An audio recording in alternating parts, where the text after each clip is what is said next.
It is 7 p.m. I will call tonight's meeting of the Select Board to order. We'll start with the Pledge of Allegiance. Pledge allegiance to the flag. The United States of America, and to the republic for which it stands, one nation, under God, indivisible, with liberty and justice for all.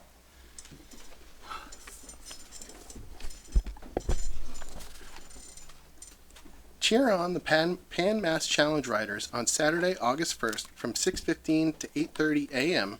at Mill Villages Park in South Grafton as they begin their ride to raise money for cancer research. This is a great opportunity to show off Grafton's support for this incredible cause. Bring your energy, lawn chairs, coffee, noisemakers, and signs to give these riders the encouragement they need as they pedal for a cure.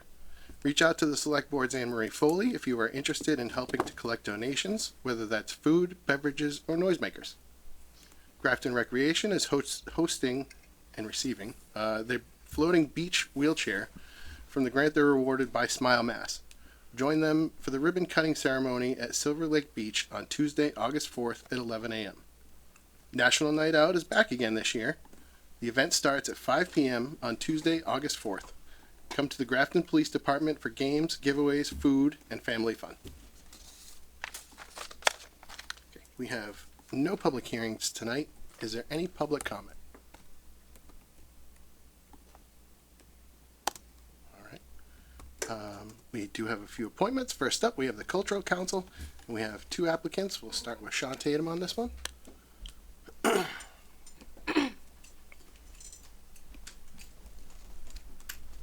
Hello, lovely to see everybody again. Like I said, my name is Sean Tatum. I live on Suzanne Terrace.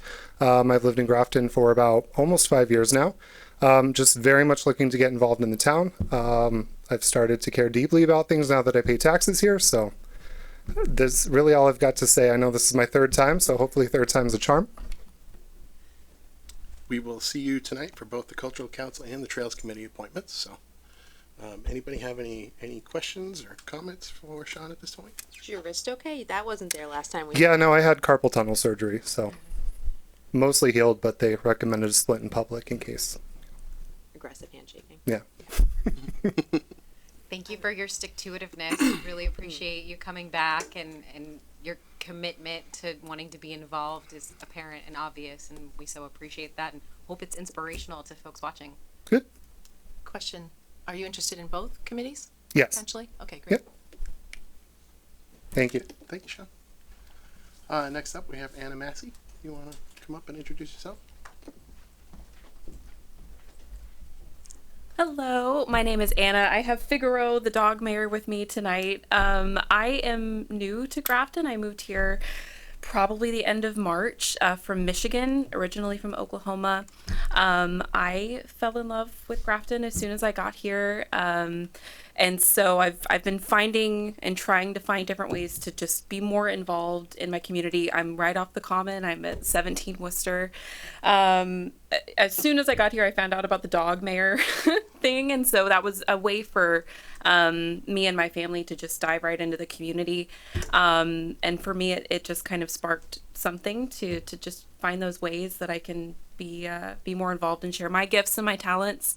I've worked with orchestras in marketing for my career, and so I would love to kind of take that view of marketing and connection and communication and bring it to the culture of the town that I'm really, really enjoying being in and really falling in love with even more every day. So, but yeah, I'm just excited to be here, and thank you for letting me bring my little guy with me tonight and kind of share our love and our story. But That's a great story.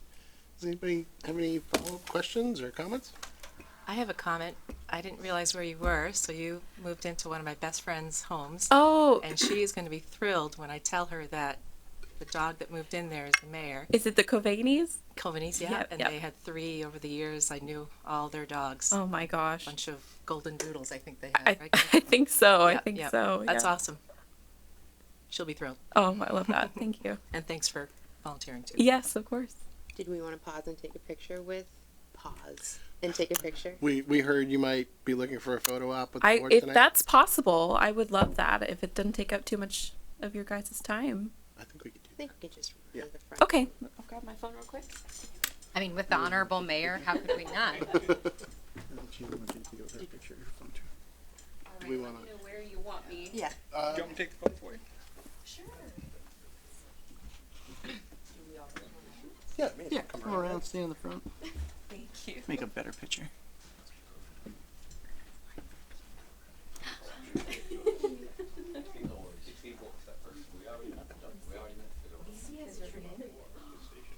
Anna, my wife grew up at 9 Street. 4 houses up the street, the gray Victorian. Oh, should I come around? Evan, can you pull back a little bit? I sure can. We don't want to see you. Photo. I'm happy to be off to the side.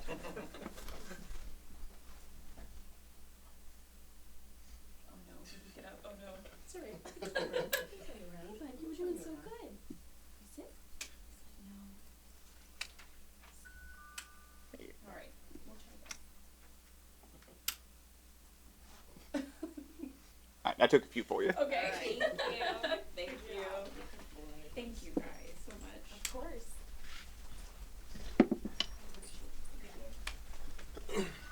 Let's shut this off. Sorry, no worries.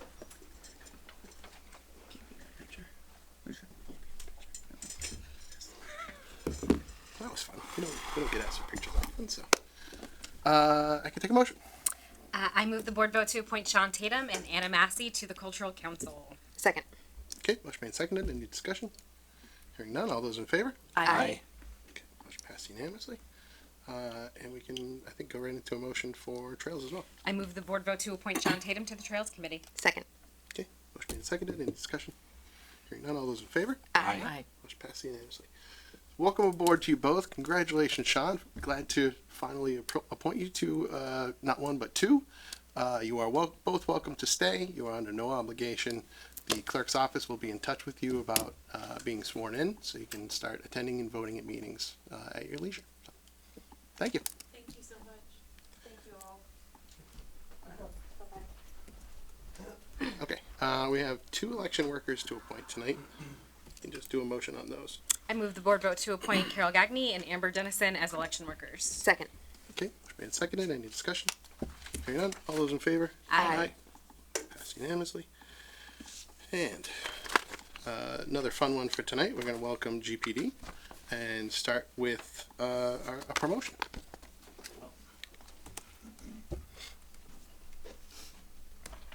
Good evening.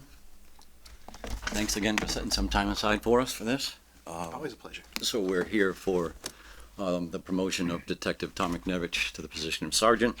This will be filling a vacancy left by Sergeant Michael Mazzola, who retired effective July 9th after 31 years of service. Some of you probably know him. Probably a bunch of you know him, but big shoes to fill, but nonetheless, we have a lot of confidence in Tom. So let's see, Detective Tom McNevich is a lifelong Grafton resident, graduate of Grafton Public Schools, Blackstone Valley Regional Vocational Technical High School, where he studied electrical technology. He is the son of a retired Shrewsbury police officer. His dad's here tonight. He served the town of Shrewsbury for 29 years, and a son to a mother who retired after an extensive career in the medical profession. Before entering law enforcement, Tom worked as an electrician with LaFleur Electric in Auburn. He is a graduate of the Boylston Reserve Police Academy and the Boylston Full-Time Police Academy. He had several part-time jobs in law enforcement prior to becoming a Grafton in full-time in 2014. Since then, he's served in a variety of assignments, including officer in charge, field training officer, FTO manager, and was assigned to the detective division in November of 25. He's completed extensive training in criminal investigations, crime scene processing, sexual assault investigations, leadership, surveillance, and background investigations. He's also a 2-time recipient of the AAA Traffic Safety Hero Award for his commitment to impaired driving enforcement, as well as receiving multiple commendations from the Grafton Police Department in recognition of his outstanding service and dedication. Detective McNevich is being promoted to the rank of sergeant, recognizing his experience, leadership, professionalism, unwavering commitment to the Grafton Police Department and the community he proudly serves. Tom will be serving on the overnight shift for us. it's a big step up there because we've got a lot of younger officers. So we're fortunate that he's got a lot of experience in FTO. Even our younger officers who are just out of FTO will still be up there under his supervision and leadership. So we're excited to have him up there. Yeah, I'd just like to say thanks for the opportunity. I'd like to thank the chief, all my coworkers, my dad and family. Not all my family's here tonight, but it's a great opportunity. I'm looking forward to it. I like the challenge of new things, so this will be a good opportunity for me. And it keeps me engaged with the town still. So, again, thank you. Congratulations. Yeah, Thank you. congratulations. Thank you. I mean, you long-standing member of the Grafton PD.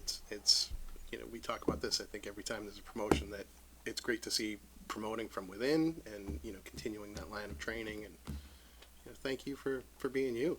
It's Thank you. and also I think it's really cool that your dad came in tonight. Oh yeah, he was missed. Thanks for being with us. It's always cool when Skip shows up. He doesn't show up enough. That's the thing. He's got to come out more often. Congratulations. Thank you. Congratulations, Thank you. sincerely. Okay, I move the board vote to affirm the promotion to affirm the promotion Thomas Biknovich from detective to sergeant in the Grafton Police Department. Second. Motion made and seconded. Any discussion? Hearing none. All those in favor? Aye. Motion passed unanimously. Right. Congratulations. Thank you. Congratulations.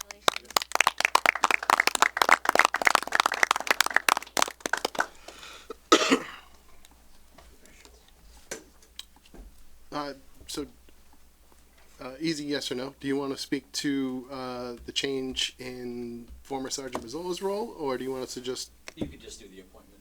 All right, take a motion. You just do that. I move the board vote to affirm the appointment of Sergeant Mazzola to the position of part-time police officer. Second. Okay, motion made and seconded. Any discussion? Hearing none. All those in favor? Aye. Motion passes. Great. Thank you all for coming in tonight. Always a pleasure to see the PD. Thank you. Congratulations. Okay, moving on to new business, we have one-day beer and wine licenses for Grafton Day. We'll start with Broken Creek Vineyard, and we have Val Parmenter for that one. Well, this is John Scaff. I think Val is here too. Okay. Yeah, either one of you is fine. Do you want to, I mean, internally, I think we know a little bit about what's going on Grafton Day, but if you want to take a few minutes to just promote yourself and the event, what you'll be serving, that'd be great. Yeah, we're Broken Creek Vineyard in Shrewsbury. We've been here 15 years now. We're asking for a license for a day to serve Grafton day out for with wine and sangrias for the day. Now you're speaking my language. Any questions for or comments from the board? Okay, great. I move the board vote to approve a one-day beer and wine license for Broken Creek Vineyard on Friday, August 21st. Second. Motion made and seconded. Any discussion? Hearing none. All those in favor? Aye. Aye. Congratulations. Thank you for coming in tonight. Thank you. Nice and easy. We also have one for Slow Down Brewing.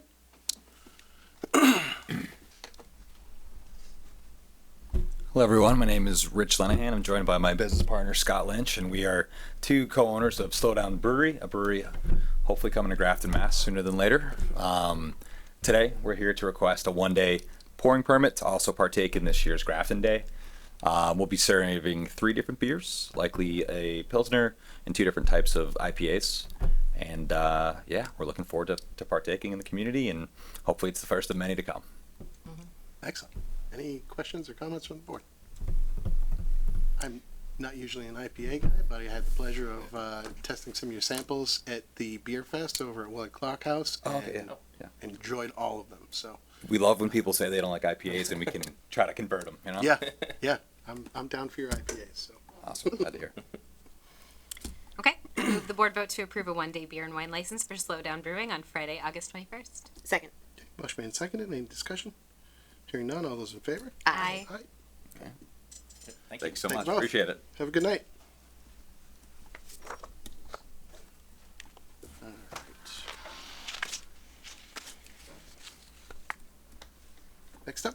we will review our FY25 financial audit results. Do you want to kick that off, or do we want to just go right to think Jeff maybe- Gendron? Well, Mary is here. Mary, do you want to Okay. kick it off? Hi, everyone. Hey, Mary. Hi, so I would like to welcome Jeff Gendron. He's from Tom Scanlon and Associates.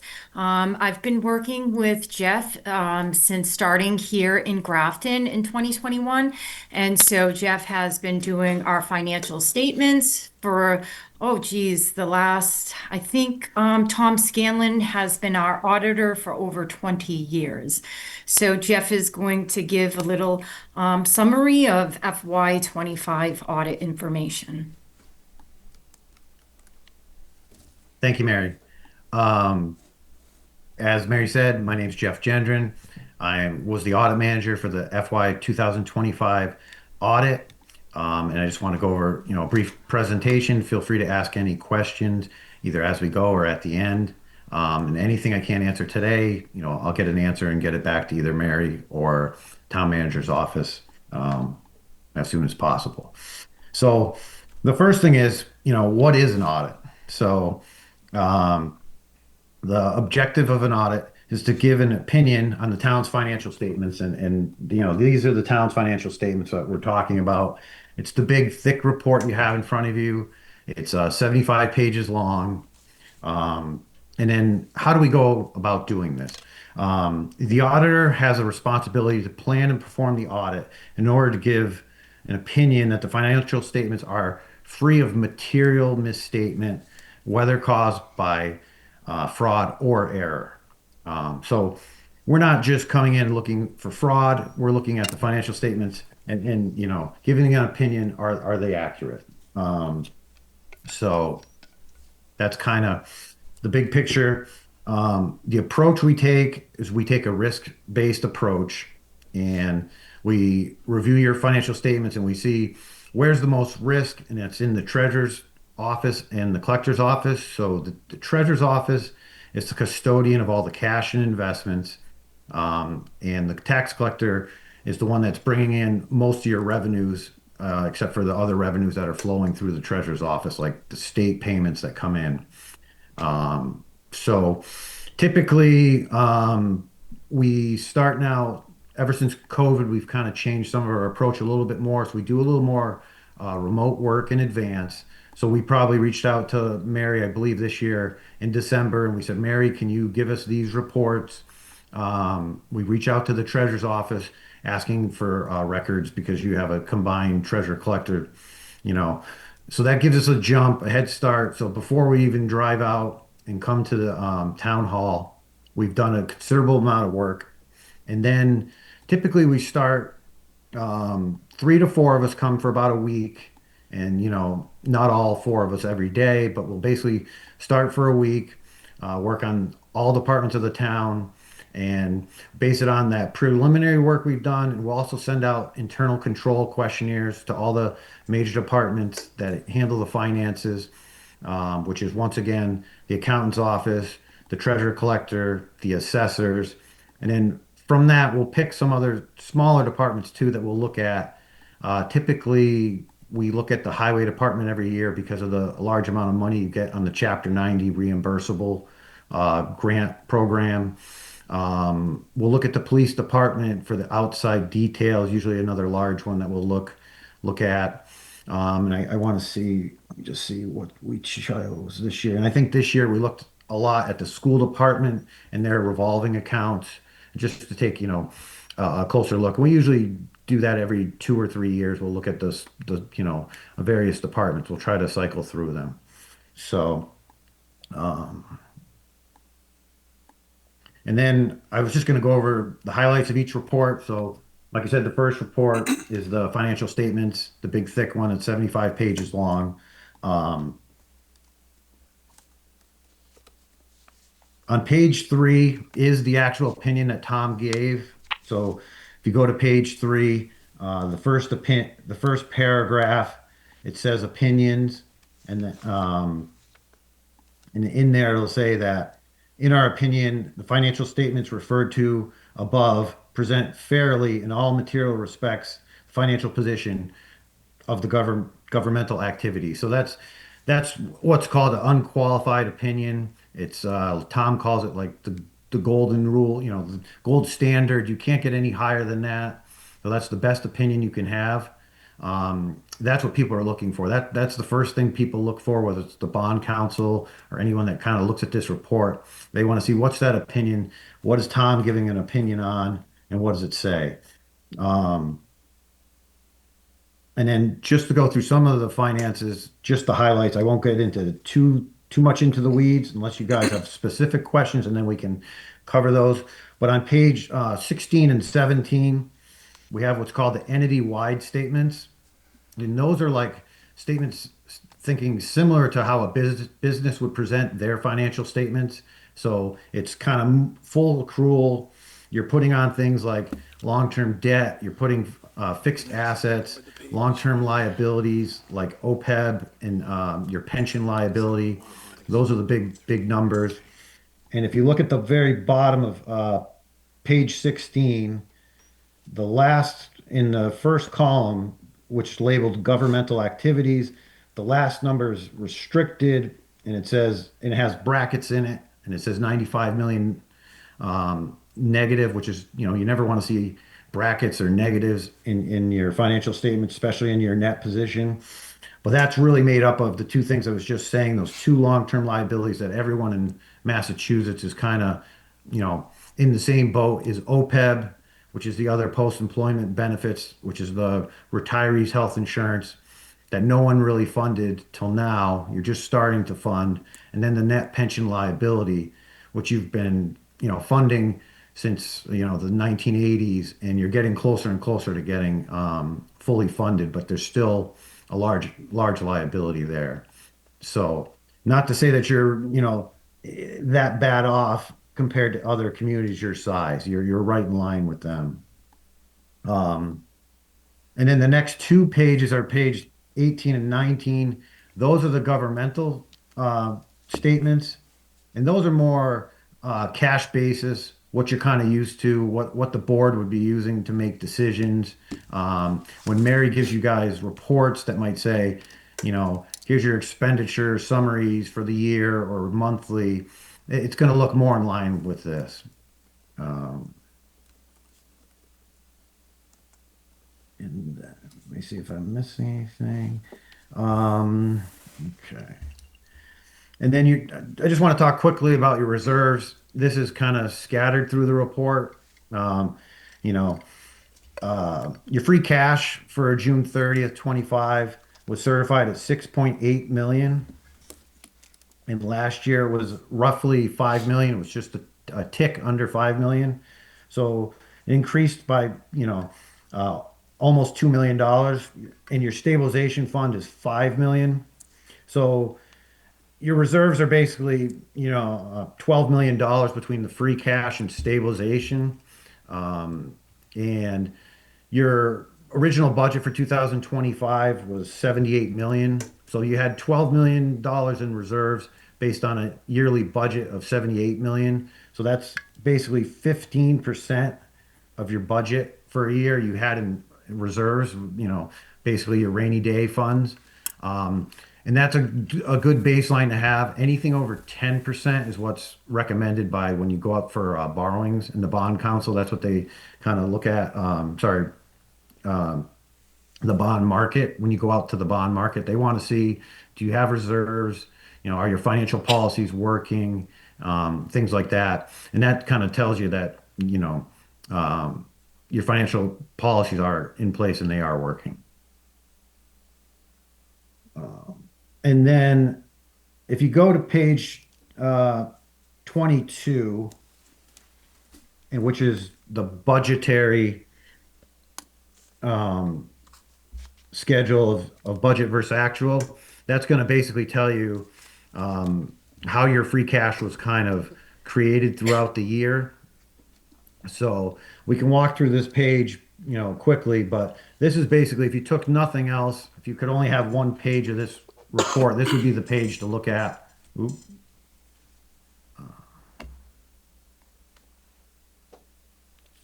Great. Oops. Yeah, so this would be the page to look at. So like we said before, you had about $5 million in free cash to start the year. Well, how did you get from 5 million to 6.8? Well, of the free cash from last year, you voted out of the 5 million, you voted out 3 million. So you had 2 million that you did not vote. So that free cash carried forward. So that was, a healthy reserve. Of the 3 million, you voted for capital projects, nothing to fund your, current year's budget. So that was good planning as well. And then we see, okay, so you're starting off with 2 million from last year.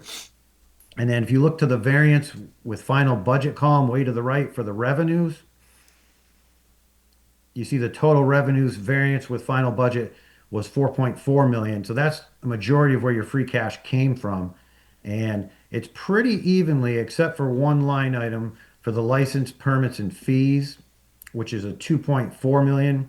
So you budgeted 1.5 million, but you got in 4 million. And the biggest difference there, I mean, it's spread, but the biggest difference there was the building inspector permits. I think it was highly driven by, I think, UPS. There was one receipt over $1 million that building permits due to the new UPS facility. So that was a big boon to your free cash. And then you got a little bit of free cash from your expenditures, 410,000, but it was evenly spread out through all your functions. So there was no one large big ticket item, and that's kind of a small amount. So on a final budget of 81 million, you either expended or carried forward into next year to use those funds. So your budgeting process, you can see that it worked. You can't really get much closer than that. I did look at last year, and you were very similar. You had about 500,000. So both years you hit your budget almost, as close as you can. So that's great. So that kind of shows you how your free cash changed. You started with 2 million from last year, plus the 4 on revenues and a 400,000 on expenses to get you to your 6.8 million. And this also shows you that where your budgeting was and what actually occurred compared to what you projected, and they're both right in line except for that outlier on the revenue, and that's a, that was a good thing for the town. And I don't know if there's any questions yet. Anybody? Nope, not yet. Okay, great. And then, oops. The next thing I was just going to say is part of that is property taxes. If you see on that page, it's the first line under revenues, and it says you collected $58,761,651. And that number, more or less amounts to 98.8% of the bills that were mailed out for 2025 real estate were collected. That's a very strong number. I couldn't even believe it when I first saw it today. I've seen some get into the 97.8 or 98, but never approaching 99%. So that tells you that the collector's office is collecting almost every single dollar that they're mailing out. And that can also be attributed to the assessors as well. There weren't a lot of abatements that had to be processed. So that was tremendous. And I think that's all I have on the financial statements. Like I said, this would probably be the, especially from the select board perspective, this would probably be the most useful, page in the report. And a lot of this, is broken down in later parts of the report. Like it gives you some explanations of some of these figures and factors, but this is, always good to look at. Does anybody have anything in particular that they'd like to discuss?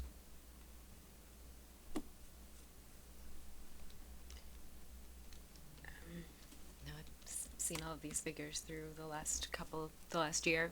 Yeah.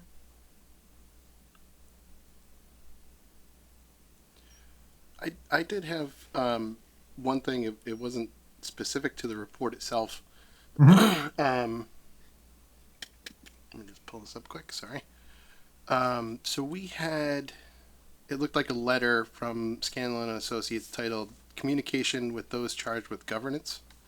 And on the second and third page of the letter in our packet, that's 37 and 38, there was an other audit findings and issues section that identified some areas for improvement that you discussed with management. And I was wondering if you could just speak to those a little bit. And, you know, they seemed fairly innocent, for lack of a better word, but I just, you know, for example, one of them was about reconciling with Mass DOT records periodically for the state aid and Chapter 90 that you mentioned. Is that something that we're not doing frequently enough for, say, an industry standard? Or that's kind of where I'm headed with these, you know, with the discussion. Like, what could we do to make those things better? Yeah. So, I mean, you know, and Mary could jump in too as I explain this, but on this one, you know, it's every year you get a commitment from the Mass DOT that, you know, and the highway superintendent is allowed to put in project requests for up to that commitment. They have multiple commitments now. You know, they have a couple different types of commitments, and I think that's what we found is at the end of the day there was some variance between what DOT was showing and what the financial statements. And we did discuss it with Mary, and there was a plan in place to have it rectified for next audit. Was there anything else in that list that you think was particularly or warranted additional highlighting, or are these all kind of at a similar level? Yeah, so the most important thing to know on this, so this is a new format. I think Tom might have done it last year, Mary, in this format, but to me, I really started doing them in this format this year for 25 audits. And the old management letter was basically just this section. This kind of goes into a little more detail. But the important thing to know is there's no material weaknesses or significant deficiencies that were noted. Those are more important items of concern. And in some of those, if you had a material weakness with, say, anything from cash reconciliation to anything, there's a possibility that Tom would either have written a letter to the board, or Tom would have come to speak to you even before we finished the audit. So there's no items like that that occurred. Most of these are just areas that could be strengthened, almost like, you know, recommendations. And like I said, most of these, I was even talking to Tom about them today because he had a meeting at 6. He said most of these he wouldn't even recommend bringing up unless you did ask, like you did, which is good. The first one is kind of a recommendation about the special revenue funds. It's kind of a generic one that DOR started about 10 years ago, kind of recommending every 3 years you kind of review your accounts to make sure if there's any dormant accounts that don't have any activity, you kind of research them and figure out, well, was it, you know, why is this balance what it is this balance accurate? And then the same thing with some special revenue accounts that have large balances, to do the same thing, to research them and rectify anything that you can, because sometimes those accounts just sit there for years and years. So we kind of make this recommendation every 3 years, probably, to a lot of communities if they're not doing it. Obviously, you can do it more often. So that's one recommendation we made to Mary, but it's not, you know, it's nothing really that concerning. Great, thank you. I appreciate the explanation. That to me was how it read, but I wanted to make sure that it was, you know, I was understanding it properly. You know, I think it's easier, and we tend to focus on those types of things, the more negative aspects of a report and what needs to be fixed. So I am really happy to hear, you know, that we got positive, not only your positive commentary, but the positive rankings that we received, and strong financial policy and financial leadership from Evan and Mary both. Those are great things that may not be discussed frequently enough, but to have you as the expert here come in and underscore those things, that I think is great. And I wasn't aware that had you come into any of those larger issues, that's something that you would have flagged for the board earlier. So I appreciate knowing that kind of second level of support there, and that it wouldn't have waited until later in the process. It would have demanded some immediate attention. So thank you. I have one question, if I could. Sure. Page 22. Could you just explain the amount carried forward to next year in the variance with final budget? Those last two columns on the right. Yep. In on the expenditure side, or in both, or Both, I guess. Yeah, more on the expenditure side. okay. Yeah. So you have your final budget amount, then what you spent or your expenditures is your actual budgetary basis.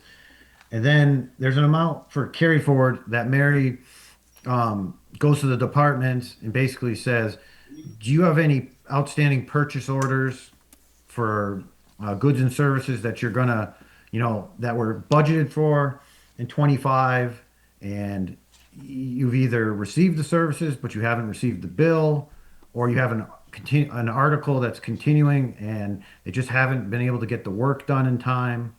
So we usually go through and review her file, whether it's, I haven't really done it in a couple of years, so I don't know if Mary's file now is electronic or if it's still paper copies from the department. But so that those funds will carry forward to the next year's budget and will be spent.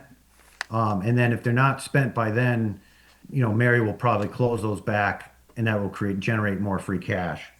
Because if you look at the first column in the expenditures, that's the amount carried forward from the prior year. So that was added to your current year's budget to be spent in 25. And then amounts carried forward, the second to last column, is amounts that will go into your 26 budget to be spent. Okay, so this is money that was budgeted that just the purchase didn't happen, the expense didn't happen, right? Right. So that line item in their specific department budget. Yeah, Didn't get they're what we would call encumbrances, right? So we'll encumber money at the end of the year because we've got something ongoing, or man, that was supposed to happen in March and the contract got delayed and now it's coming into July, so we've got to encumber that money so that we can still get to work. It could be anything in that specific department, right? Correct, It could be yeah. somebody retired and you had budgeted for the year, or somebody, it could be operational. Yeah, so what and the process is Mary meets with all the department heads, sits down, goes through any projects they have open, and then ultimately she's the one that makes the decision of whether it gets encumbered or not, whether it meets the criteria. We're not doing it just because you didn't get around to it, or we had extra money, quote unquote. It's really for specific causes, things that we had ongoing that we need to be able to settle out. Okay, so that money gets tracked through the next fiscal year? Correct. And Yep. then if it doesn't get used, it ends up in free cash? Correct. But the department has access to those funds? Correct. For the next year? Yep. Okay. Correct. Anybody else? Are those numbers in a healthy range? Are they out of bounds for a community our size?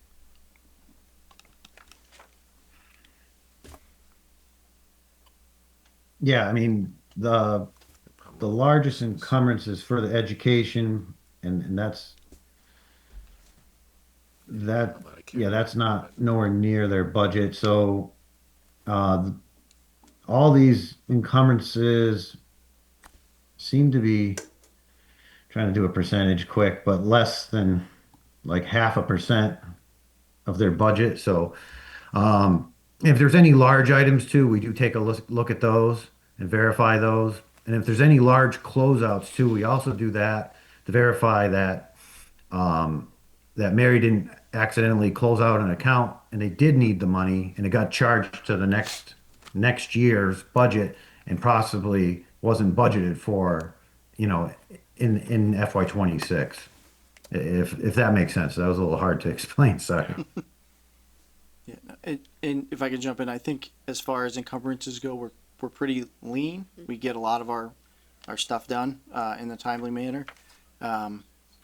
But there are those circumstances that fall outside of that. But Mary's very diligent on making sure that it's an appropriate use, and also that there's no carryover beyond that 1 year. It'd have to be a real extraordinary situation for us to And we do don't that. count on those, there's no budget for counting on any of those funds for the next budget No, we don't. cycle. We don't use You it, can't- and we've actually in the last 5 years tightened up our encumbrance process compared to 2021 and today, as far as what we're allowing to be encumbered, and we're also, I think, and Mary, this is all due to Mary.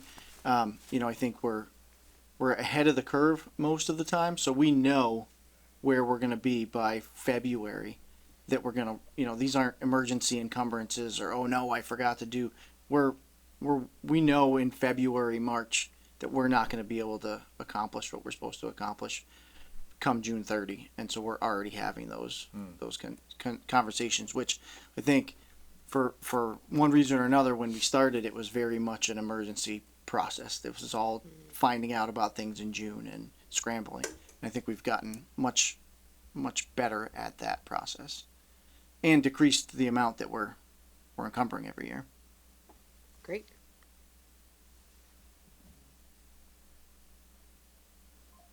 Anybody else?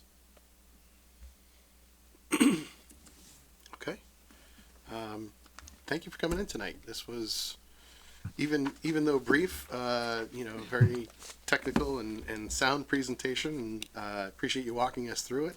It's great to have all these results to, kind of go through on our own. Thank you for coming in. Okay, thank you. Mr. Thanks, Chair, Jeff. hold on, Mary. Before you move on, could I? Sure. So I just want to point out, we had a 98% correct collection rate, right? And that speaks to your treasurer collector's office just killing it and working diligently. This is the stuff that goes on in the background that's super boring, that nobody cares about, but really makes or breaks the community. And 98% is phenomenal. 98.8, I think you said. 98.8, okay, even higher. Well, yeah. Let's call it 100.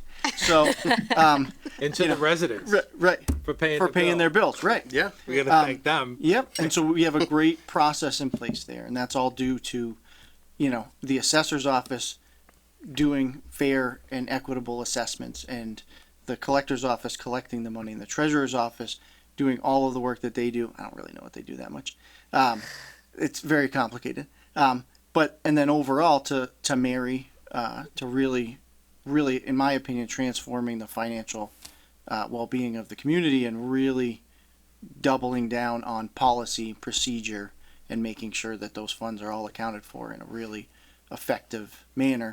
I've seen a lot of management reports over the years, and the fact that we're right up there at the top and right where we should be is a direct result of all Mary's hard work and her team's hard work. So I just want to thank them for all that they do. And lastly, Andy, you talked about the management letter and the kind of deficiencies that were called out.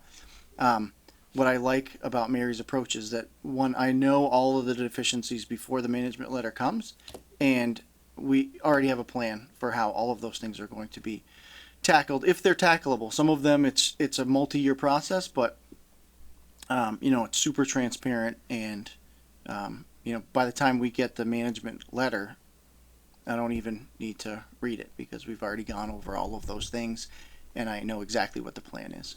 So, great work, Mary, and great work to the finance team.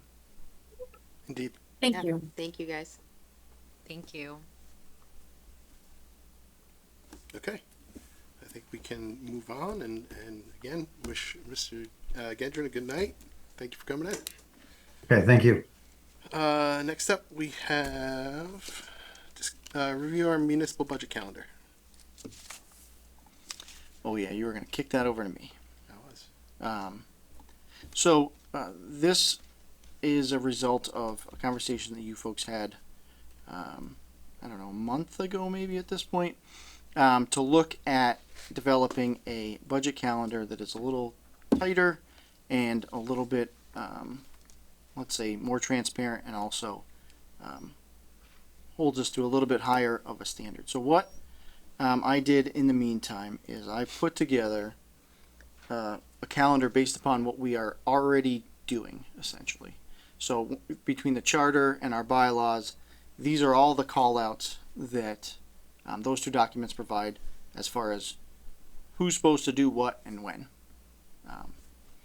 And so this is not obviously the end goal, I think, of what was proposed, but I think it gives an idea, one, of where we are, and two, maybe some of the flexibility that's already built into our system a little bit, because when we looked at, we're going to use Hopkinton as an example, they had very finite dates, which I think some of the dates should be finite, but I also think that we need a little bit of flexibility in the process, because we can't predict everything that's going to happen a year out, and some of this stuff needs to be fluid. Some things some things need more conversation. Sometimes they need less conversation. Sometimes they're very straightforward. Sometimes they're super convoluted. So that was kind of what I tried to highlight in the approximate timing section. Yeah, and I think that's pretty much it. I think it's a pretty self-explanatory thing. Any questions, comments, concerns from the board? If it's okay, just add things that we would like to see added to what's already existing was my vision of these conversations going forward. For example, in the earlier, like September, October timeframe, I'd love to see budget guidance given from the select board, or maybe even in collaboration with the finance committee. So when they are going back to the department heads and they are building their budget, some communities might say, 1% cut across the board and go figure it out from there. And now they go. And that way we don't have to have those, well, what about this in March? We've kind of set the expectations pretty early, and then they go execute to the best of their ability. And I would like to see something like that called out in here in a fall timeline for us to be working on and disseminating out early is our part of this. I'd also like to see some hard dates for department heads, and specifically the school department and school committee, about when they're going to vote on their budget. I've noticed that over the last couple of cycles that sometimes they get hung up, and if they haven't voted on their budget yet, then it kind of dominoes into conversations happening here. Well, how can we move forward if they haven't? So if we can collaborate with the school committee and have them commit to a more finite date or range when they're going to commit to voting on their budget, just to help bring more efficiencies to the process. So those are two areas I'd like to see included in here somehow. But even throwing in things like when the Scanlon audit will come in and when we might hear a review from them, throwing that in there. That's not called out in a bylaw or a charter, but it is part of the budget process. It was very helpful. It is something that we're getting back to doing again. So baking that in somewhere too. Those are just some of my ideas I'd like to see incorporated somehow.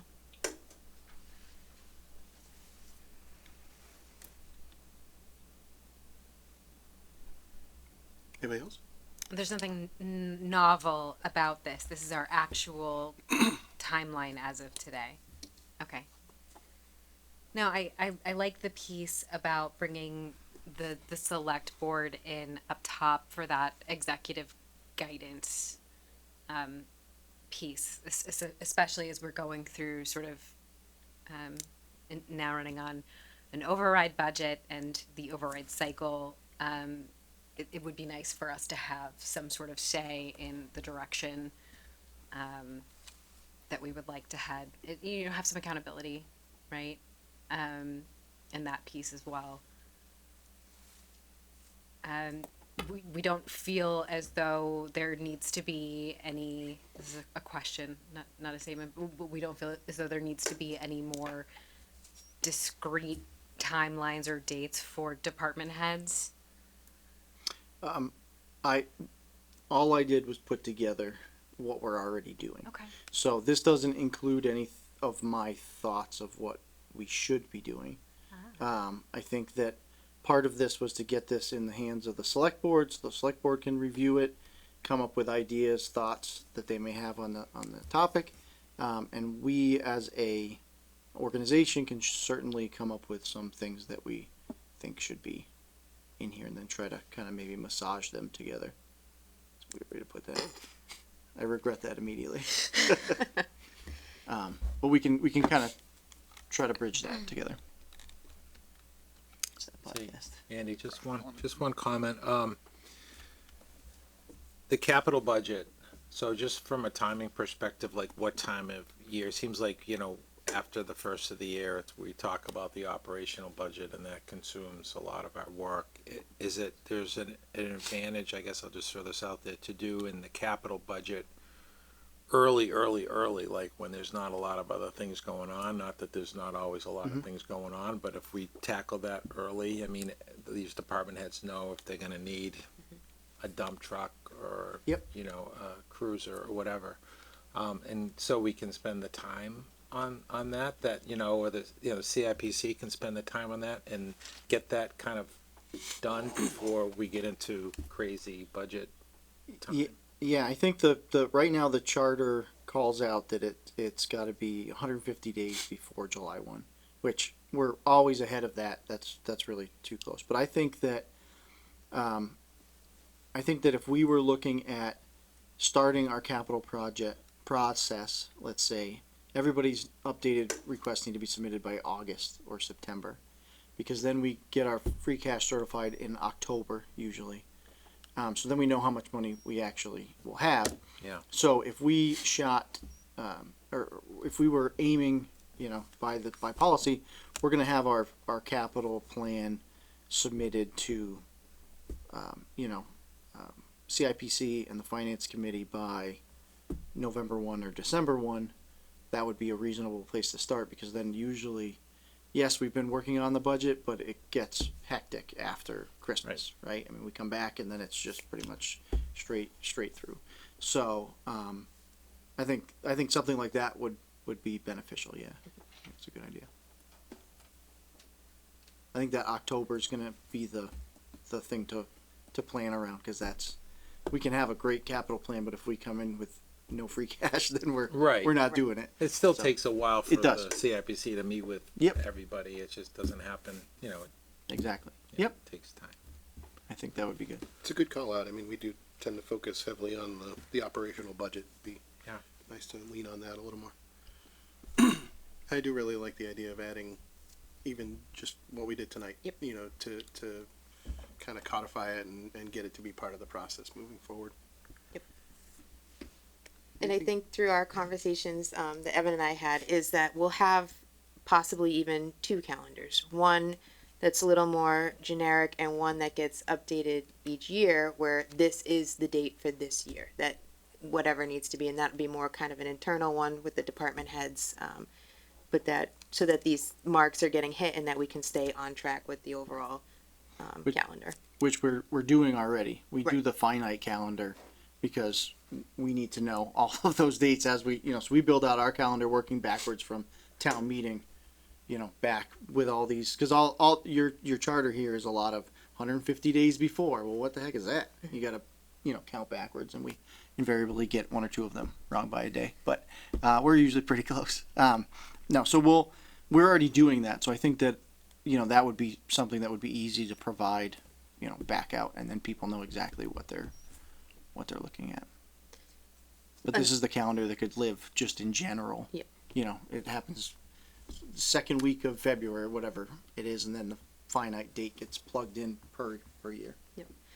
Two more dates I'd like to see added to this are the CPC application deadlines, in case department heads or anybody's looking for possible CPC funds, that's on their radar to make sure that they're getting in and applying and coming and speaking to CPC in time. But yeah, I love where this is going, and obviously I came with a couple ideas tonight that I'd love to see massaged in, and kind of go from there.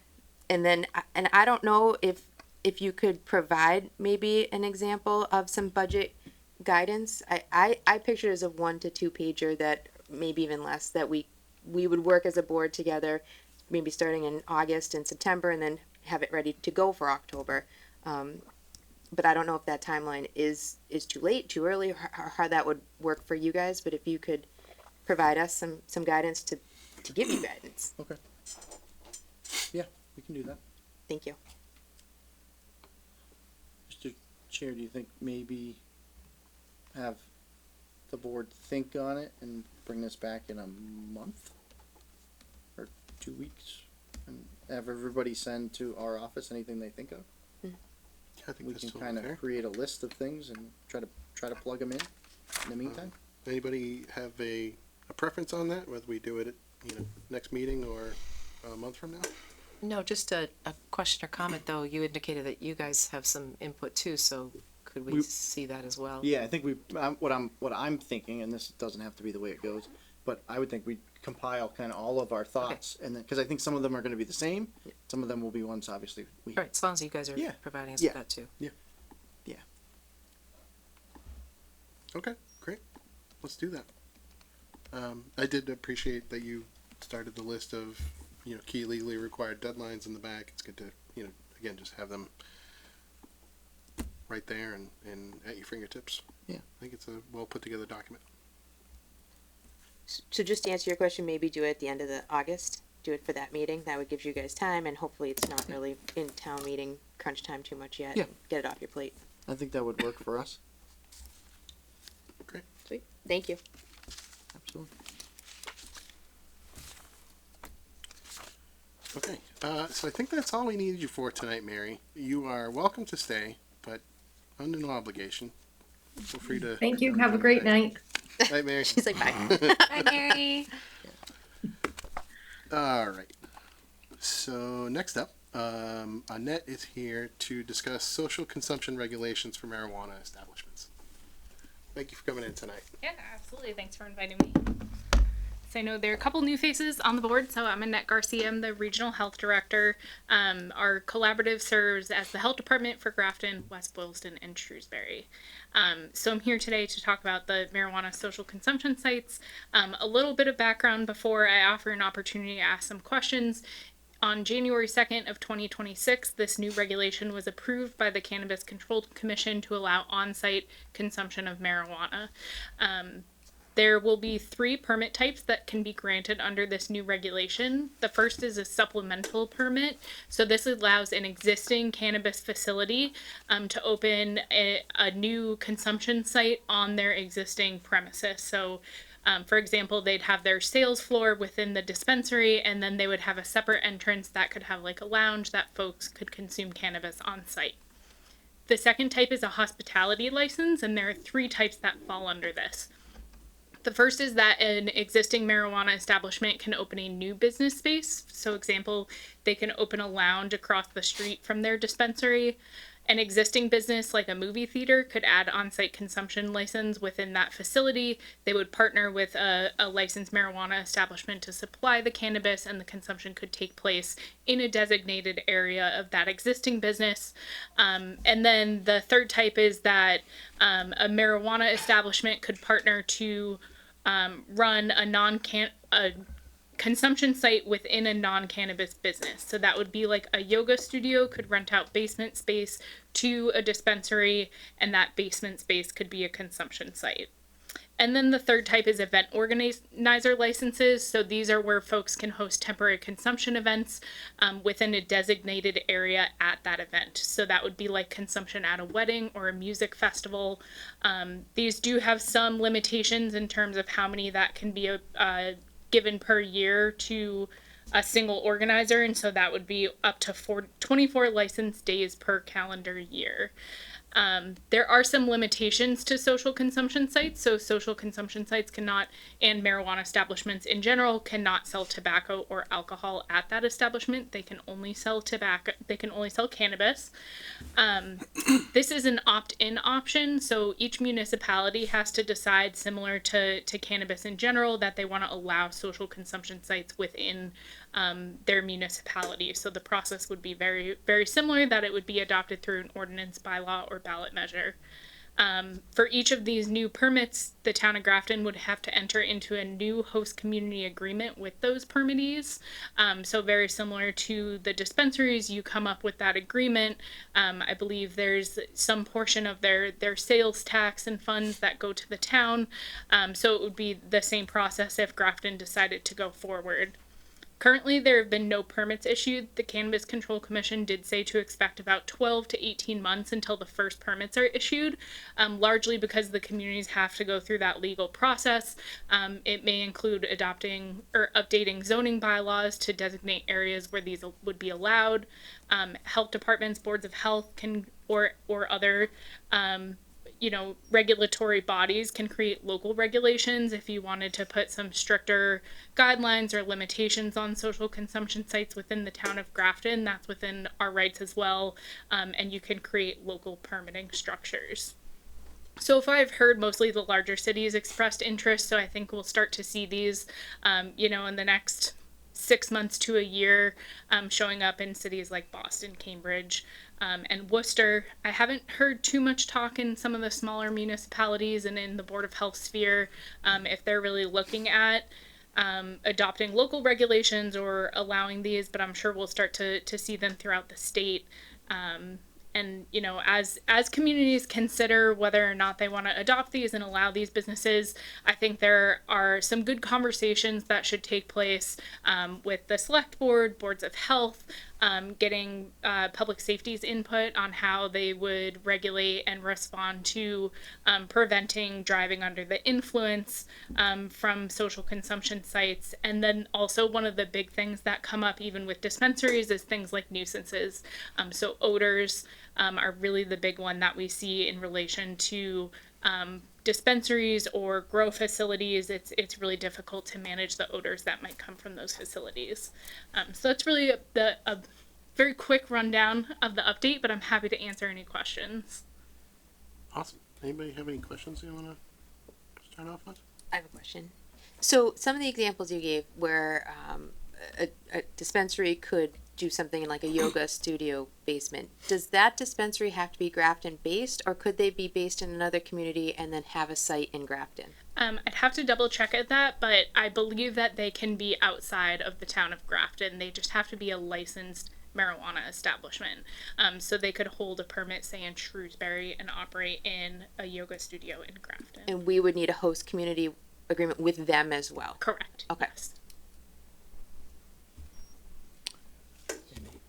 So a bar could not have a separate room, correct? For Correct. Yeah, so they cannot sell, within the same premises, they cannot sell both alcohol and cannabis. So it couldn't be like, you've got your alcohol room, you've got your cannabis room. Right, They have to be right. completely separate And you go back and establishments. forth. Yeah, right. All right. So when we did the cannabis bylaw, we kind of the philosophy, I guess my understanding of it was that we wanted to create some zoning for it. It was a law, right? People could put in these establishments, but we wanted to establish zoning so that if we were going to get cannabis sites, we were going to put them where we thought it was appropriate for our community, right? So that was kind of some communities said no, some did nothing, and some did what we did. They're like, all right, if we have to have this industry in town, if somebody wants to be here, we're going to make sure that it's in an appropriate place. So with this, if we just say no, right, we're not going to allow it, can they take legal action on that? Or do we have to create, I don't know how we would do zoning. We have zones for cannabis sites, right? In industrial, right? OLI and industrial. So, but do we have it, do we have to create a zone for this, or can we just say we don't want this and have the activity not happen? So you can say we don't want this, and you can not adopt it. It's an opt-in process. So similar to the dispensaries, each community can decide. I don't know about the zoning, if the existing zoning would apply to this, or It's my understanding that you would have to spell that out. If you were to adopt it, you would then bring this into our zoning. We'd have to probably do a town meeting vote, amend the zoning, and probably put it where it already exists, right? That would be the most Yeah, common sense. but doing nothing with the dispensary part left us open to, Right, so that was, you know, we had no land. that was a little bit different, I think, because of the 2016 vote that legalized it by referendum, and then it was actually a very interesting way to interpret the law, but basically if your town had voted yes in the referendum, then you had to move forward with zoning, whereas if you voted no, then you could do a separate vote and bring it back in front of the taxpayers and do it that way. This is a total add-on, a total opt-in, so if we don't opt into it, it doesn't exist here in Grafton. And there's no There's, repercussions. right, right, there's no repercussions because this wasn't a referendum vote. I mean, there's probably other reasons why there's no repercussion, but that's the main difference in my eyes between the two. Can we have a public hearing on this? Because I want to hear from business owners that might want to expand this into their businesses, but I also want to hear from residents to see if this is something that they do or don't want to see. You know, I mean, we're always talking about economic development, and if a yoga studio can charge a cover fee to go in and do whatever, I don't know, but I don't know, right? Right. There's opportunities here that I don't want to just. I just would like to get some feedback from both business owners and residents, and I don't know if that's two separate public hearings or one public hearing, and have EDC really push it out, make sure we're hearing from local businesses. But I would like to at least start there, if everybody's okay with that. Yeah, no, it's a good idea. I think you would call it a listening session, not a public hearing. We would call it, just for like the technical legal, we would do a listening session. Okay. It's a little less formal. If the Board of Health were to consider regulations, then we would have a formal hearing on those regulations. But I think more of like information gathering, Yep. Socializing it with the community to see, where folks are in favor, opposed, concerns. We could certainly do a listening session style format, and look at, does it make sense to have separate for business, separate for residents? Definitely. Because the 24 too, that just sounded like a 1-day beer and wine license that people can come in and apply for. So if you opt in, do you have to opt into all of it, or can you opt into some of it?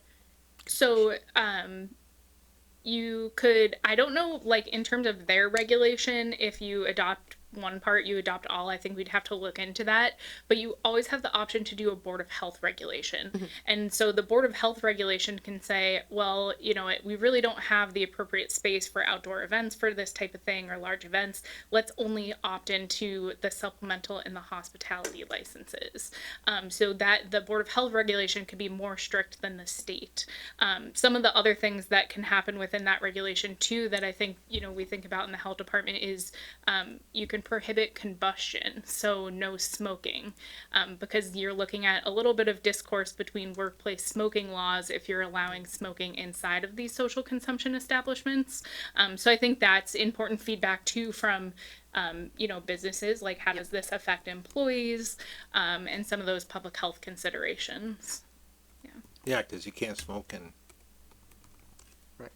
Yeah, anywhere.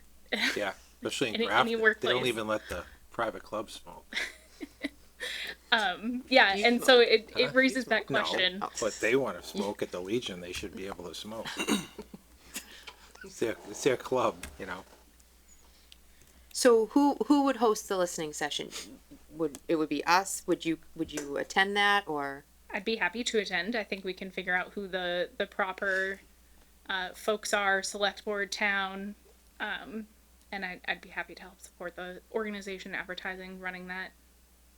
I think that'd be a big help. Anybody else?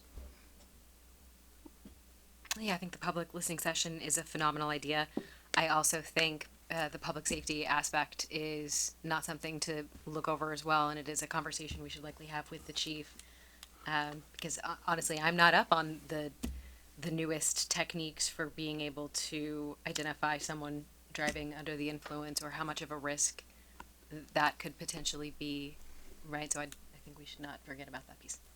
For sure. Yeah, definitely. It's important. It's something that, like, as we're having internal conversations about this too, I'm like, I don't know. It's not as cut and dry as a blood alcohol level, right? Like, you Exactly. can't breathe into a tube and it'll tell you like how high you are. So it would be critical to get their input to think about, like, how does this affect public safety, and how do the officers respond to these types of concerns? Yep. So if this were something that the town looked upon favorably, next steps wise, is this something that we need to update our current cannabis bylaws first, and then probably tackle the zoning issue second? See if it passes one place, and then move on to the next step. Yeah, I mean, it calls out that you have to opt in by ordinance, bylaw, referendum, or other lawful measure. Yep. For us, I think it's bylaw. And then amend zoning to identify where it can happen. I think those two things could probably happen in parallel, and probably make sense to happen in parallel. We would use council to verify that that's the process. And then local permitting and, host community agreement, blah, blah, blah, that, in that order. But I think that, to be honest, there's no municipalities currently operating this. I haven't really seen anybody with a bylaw that does this. So one, I don't know that, in my personal opinion, we want to invent this wheel. But also I think that, there's going to be more guidance that comes out as communities, navigate these new waters that tell us this is kind of the way you should go, or this is the way you shouldn't go. To your point, we're not on the clock here, right? We can do this whenever. Yeah, yeah, whenever. And I think that, similarly, especially from the public health perspective, like, there's no model regulations out there for these types of sites. And so kind of waiting and seeing how some of these other larger municipalities respond, and learning from lessons learned. If this is something the community is interested in doing, then, we have that benefit of seeing how other communities respond. I realize I'm kind of putting the cart before the horse with that question, that, the listening session is going to go a long way, but I guess just underscoring the fact that it would have to go before a town meeting vote. It's not a decision that would be made by this board or, the town government in general. It is something that residents will get the opportunity to weigh in on and cast their vote. So I think that's important to a lot of people, to have that kind of safeguard in place. Yeah, I would just highlight what I agree with. I was about to say what Evan basically said, is that, no need to rush into this, and like you said, reinvent the wheel. Be interesting to see other communities, and I think the first, even with the rollout of the cannabis dispensaries and whatnot, there was no reason to be the first one in line for that, right? Owners as well as communities. So just to make sure that we look at everything and we can follow other folks' lead in this respect, to me, wouldn't be a bad thing. Yep. Okay. Any additional questions or comments that we'd like to offer? Everybody pretty well good? And okay. Awesome. Thank you so much. I appreciate it. And Thanks. we'll keep an eye on things and update you how they're going. Great. Thank you. Yeah, we'll be in touch with figuring out when we can do a listening session. Yep. Get everybody involved. Thank you. Okay. Next up, we have a general update from the HDC. To welcome you all here tonight.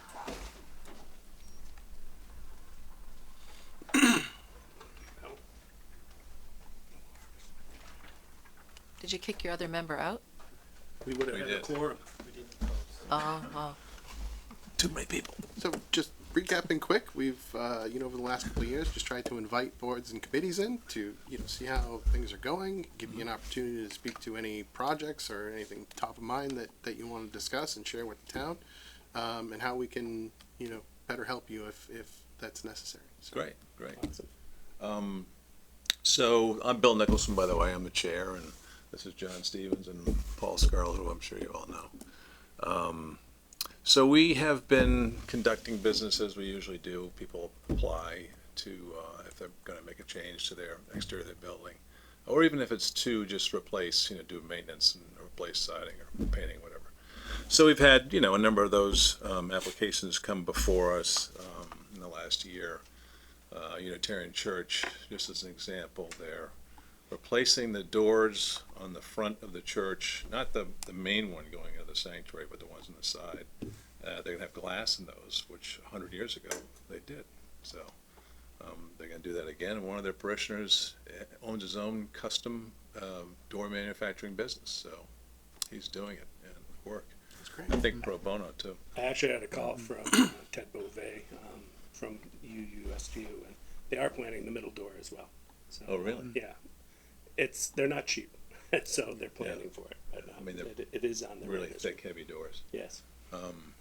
Unitarian Baptist Church is, putting on a new facade, just replacing what was there before. So that kind of thing. We have had a number of applications for 21 Grafton Common, which is the uncommon cow. There's been a lot of work done in that business over the past year and a half. And Paul's going to talk about that in a second. What else? We have a new member joining us, Megan King. We haven't met her yet, but I think we're going to see her at the next meeting in August. So that's exciting. What else can I talk about? We want to expand the district. Before I get to that, Daryl from Parks and Cemeteries is terrific, by the way. He's really awesome, super responsive, does a great job. So he and I are meeting with an arborist, somebody that John met recently, and just wants to volunteer his time. So we're going to walk around the common a couple of nights on Thursday night and look at the trees that we have now, and ask for his opinion as to their health, and also we need a couple new trees, so we'll get his suggestions for new species. So that's Grafton coming up. resident, by the way. Yeah, Grafton, right, lives in South Grafton. So that's happening soon. Would you like to talk about the common expansion idea? I mean, the district expansion? You flip around the microphone. Or there's one there too, eh? Yeah, the committee has discussed the possibility of expanding the district. I wasn't in Grafton at the time, but when the district was formed, it's my understanding that they wanted it to be the common, north and south streets. But for it to succeed at town meeting, it had to be focused strictly on the common. That the north-south streets, that was too big of an ask at that time. We don't want to go that far right now. We're just looking to expand it by one building, which is the old tree barn, and that's just basically insurance that they follow through, that the new owners follow through with the requirements by Mass Historical that building is preserved. And so we would just carve out one little piece of Upton Street to include that, so that we would have control over it. I've talked to Michael Steinitz at Mass Historical. He sent me the information. It takes about a year for the process. It's quite a long process. You start locally. You have to have local hearings. You ultimately then have to go to the state gets to approve whether or not the Attorney General, whether this is legal. So for a small piece of land, we felt that it's that important to put that much work and effort into it. You have community meetings. It's a long process, town meeting and votes and so forth. So, but that's something that we feel like it's important enough to and as a test to see if that is successful. Then maybe look at other types of expansion of the district that they're not as strict districts, that are called conservation districts, that have some control, some oversight, but not nearly as much as the common. And I think that was the whole purpose of the common, is that is something that everybody in town wants to preserve, the look and the feel of the common. But the approaches are what we're concerned about, because we're starting to see a lot of encroachment of development and changes and loss of buildings on those Millbury Street, Church Street, South Street, North Street, Upton. So, all of those, and then you'd have to decide how far out you go. But, that's all down the road, big picture. We're just trying to preserve what we all feel like is a very important part of the community, which is our common. Related to that, Central Mass Regional Planning Commission approached us and asked us if they had a grant process, if we were interested in what would we like, and we suggested demolition delay bylaw. So we worked with them over the past year, and is it Amy? The new person, I actually, Jane Wyrick was her predecessor, but I know we have a new person. That she retired, so we have her coworker came and met with us last month to go over what this was a study of other towns in Central Mass to see what they did, how they did it, how long, how restricted, all the variables that are involved with demolition delay. So it's not a no, it's a not yet. It's not a final. It's just it gives the town or groups that are interested in preserving a building, just like the tree barn, an opportunity to say, okay, everybody take a pause. Let's see if there's grant money. Let's see if there's anybody else that's willing, if the owner is willing to sell it. Let's see if the owner is aware that you could do the other things, then knock a building down. Because once a building is gone, it's gone. So, and to decide as either the commission or the community, is this worth saving? Not everything, you can't save everything. And I think that's, important to realize that we're trying to preserve as much as we can, but certainly not everything, because that's not possible with growth. So that's something that we're working on. The other thing on my list, and I think you're going to talk about it next, is the Common Traffic Safety Committee, and appoint one of the 5 of us on that committee. I don't know if all of us need to apply, if you just want to slot one of them positions for our committee, but were involved with the previous study. I think several of us would go to those the hearings and the public meetings that they had, and that's something that we're very interested in, and hope we would have a voice on that committee as well. Anything? One other thing that I forgot to mention was that we would like to have a couple of signs saying entering Grafton's historic district. On Route 141, it will be coming in from Upton. One will be coming up the hill. Maybe in the vicinity of the old fire station, something like that. And so we've got some designs, and so we're going to be moving forward with that, I think. Upton has a really nice sign. I've kind of I looked in Lexington and everywhere else. You're just trying to, again, not reinvent the wheel, but copy what somebody else did. And I've met with Sunshine, and she's given me some designs. And then I saw the one in Upton, and I thought, oh, that's really nice too. But again, it's like nice costs a lot.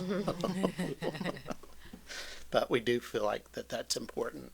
Going into Southborough, it's a historic district, a National Register historic district. So they have a very nice bronze sign, which, that's, I think, way out of our price range. But it's important because you notice it when you go in, when you drive through, and it makes people say, hey, yeah, it is a nice comment. So we do have one of the nicest commons really in the area. Yeah, I think so too. To preserve it. And one thing about the expansion of the district, again, with just bringing in that barn, that would require a bylaw change. So I'm sure we'd be needing to work with you guys on that. Yeah. So I don't know, you want me to talk about the other thing? Yeah, I mean, if you. Yeah. So, and one of the things we pride ourselves on is working with the property owners. Anytime you have to talk to them about a project that they have ideas that they want to put forth, and we want to, protect the integrity of the common, but we also understand, there's a cost to some of those things, and so we try to work closely with those folks. But one of the things that we've been seeing, and it isn't something that's new, it doesn't reflect the current building inspector office. It was happening before that, so I'm not trying to point fingers. But one of the issues that we have is that it's really the building inspector that has the teeth as far as enforcing any kind of restrictions that we want to impose in order to make sure that we remain with a historic district that we can all be proud of. And what we've found over the last few years is that there have been occasions, not always, but where we are not looped in. And that causes problems because when eventually we do find out, the owner has already gone forward, they've got their plans, maybe they've already implemented them, and then we're left with trying to pick up the pieces to work with them, and it just becomes really problematic. And we actually had feedback from one that they realize we don't have any teeth, and so why even bother with us? So really implore, I guess it would be you, Evan, to kind of bring that up with the building inspector. Again, not pointing fingers, but just bring back the fact that it's really important that we get looped in early on so that we can address this with the owners and make sure that we're doing our job. We want to do our job, we want to work with them, but if we don't know about it, then it just becomes problematic in the end. The process is if they come to the building inspector and say, we want to do this, the building inspector's office would say, great, you've got to talk to the district first. Right. Then with your certificate from the district, then you can get your building permit. Right. And the problem is once they give them the building permit, they don't think they need to talk to us, and it's just by accident that we find out Right. that work has started. And We so see it. that creates a lot of problems, financial hardships, issues, hard feelings, because they feel like they went to the building inspector and they thought they were doing the right thing, and here we're kind of the bad guys, and we want to work with everybody. We not understand that we can't. This isn't a bell jar. We're not preserving things as a museum. It's a living, breathing neighborhood, and we need to have growth and change. But we also want to have the bylaw followed, and if there were design review, which we have, that's our charge, is the design review, that we need to make sure that we're part of that process.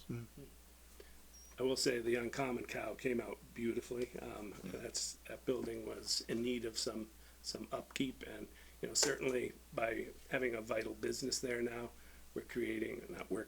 he's creating traffic to the Common that is reaping its benefits with other businesses around the Common and the town in general. So, and he was talking, Steve, last time we met with him, about how he's noticing that it's people coming from surrounding towns. It's not all just Grafton people. So, word is getting out. People want to see the vault. Yeah. So he's done a beautiful job there. Speaking of restaurants, have you heard anything about the inn? Is there anything happening on that front?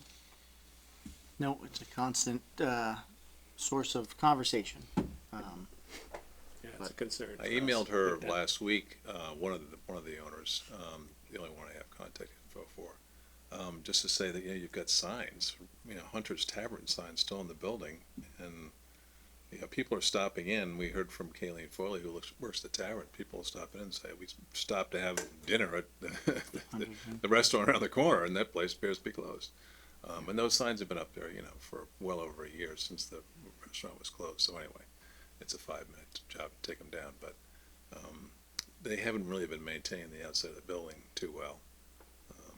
I think Steve Bellafiore, owner of the Uncommon Cow, I think he speaks to them fairly often, so I don't know if we can.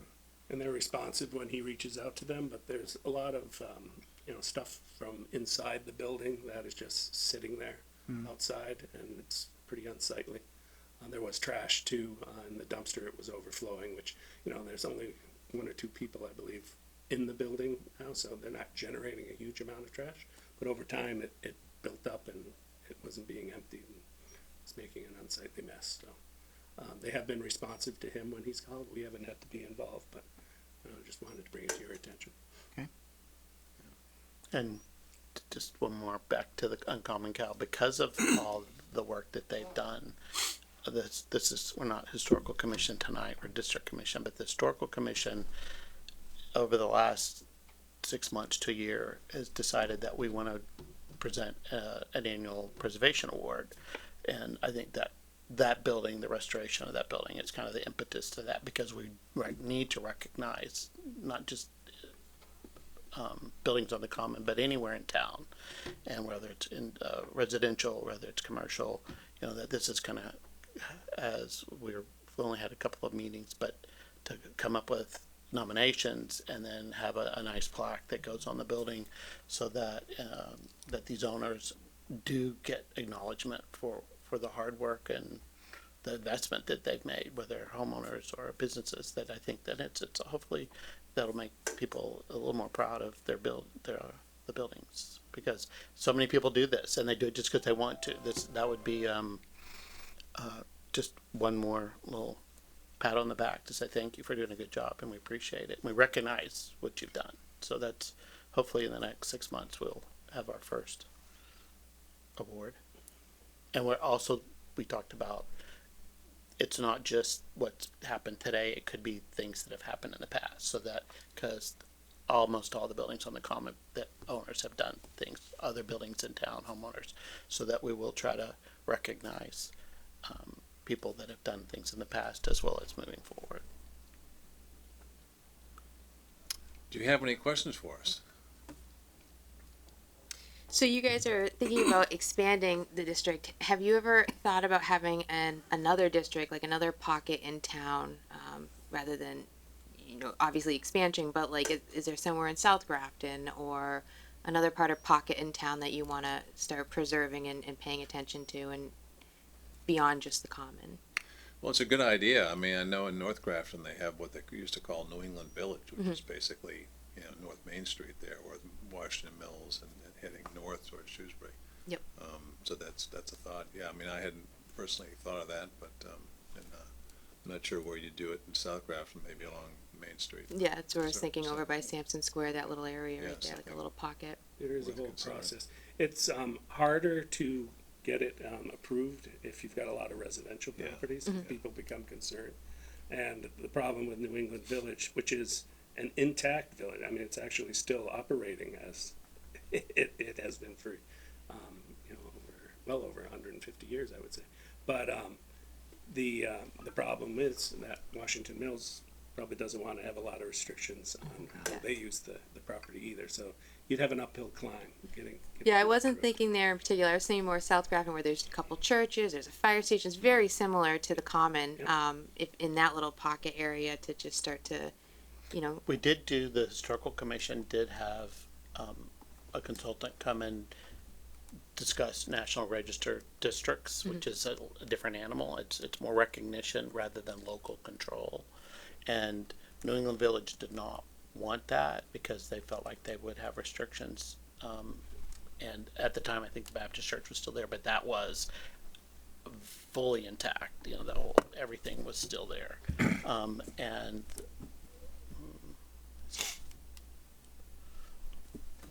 we've lost two of the mills, and so that kind of hurt in South Grafton doing the National Register, because you've lost why it was a mill village. But you could do a district, like you said. We could have meetings, we could have, informal discussions where people would say, yes, we want that, or no, we don't. I think that's how you start, because I don't think people, for it to succeed, they don't want to have the town come in and tell them what to do. Right. You want to talk to people in those communities, like you could talk to your neighbors and say, is this something we would like to do? Yeah. And on the how expansive would you want it to be? Sorry, because your commission, there's just 2 residences that are part of it, right? There are 4, I think. Yeah, so you've got next to the library, and Oh, those 2, sorry, there's 4. 2 there, Yep, yep. and there's the house at the top of Church Street, Yep. and then you've got the one at the top of Yep. Oak Street. So, but, limited number of homeowners that are affected by And I having think to they're go all, to. 3 of them are apartment houses. They are, all 4 of them are. All Yeah. 4? Yeah. One of the things I'd have to look into is, I'd have to look at our charge again, but I don't know that we'd be the right committee to look at starting another historic district. It'd probably be the historical It's- commission. That would. Actually, the district, it's called the Grafton Common Historic District, because that is the district. It could be that this commission, the district commission, could expand its oversight, or you would have separate commissions that would do it, depending on how you chose to do it. To make it more palatable to the neighbors, you could make them more conservation type districts, where the restrictions aren't as significant, and it's more oversight and more guidance, so that people are aware that, and then you can sign it. So people, I think that makes people feel special, that so you're entering this that I live in that neighborhood. That, because we have so many villages, and that would be a nice thing to do, but you want to make sure that you have buy-in from the homeowners and property owners, because otherwise it's a lot of work and it's not going to succeed. That was my point, that there's few homes that are part of the district. But there are, in other cities and towns, Sure. districts that are 100% residential. Sure. It just, you have to make sure that that's what the neighbors want. It's all in how you present it too, for sure.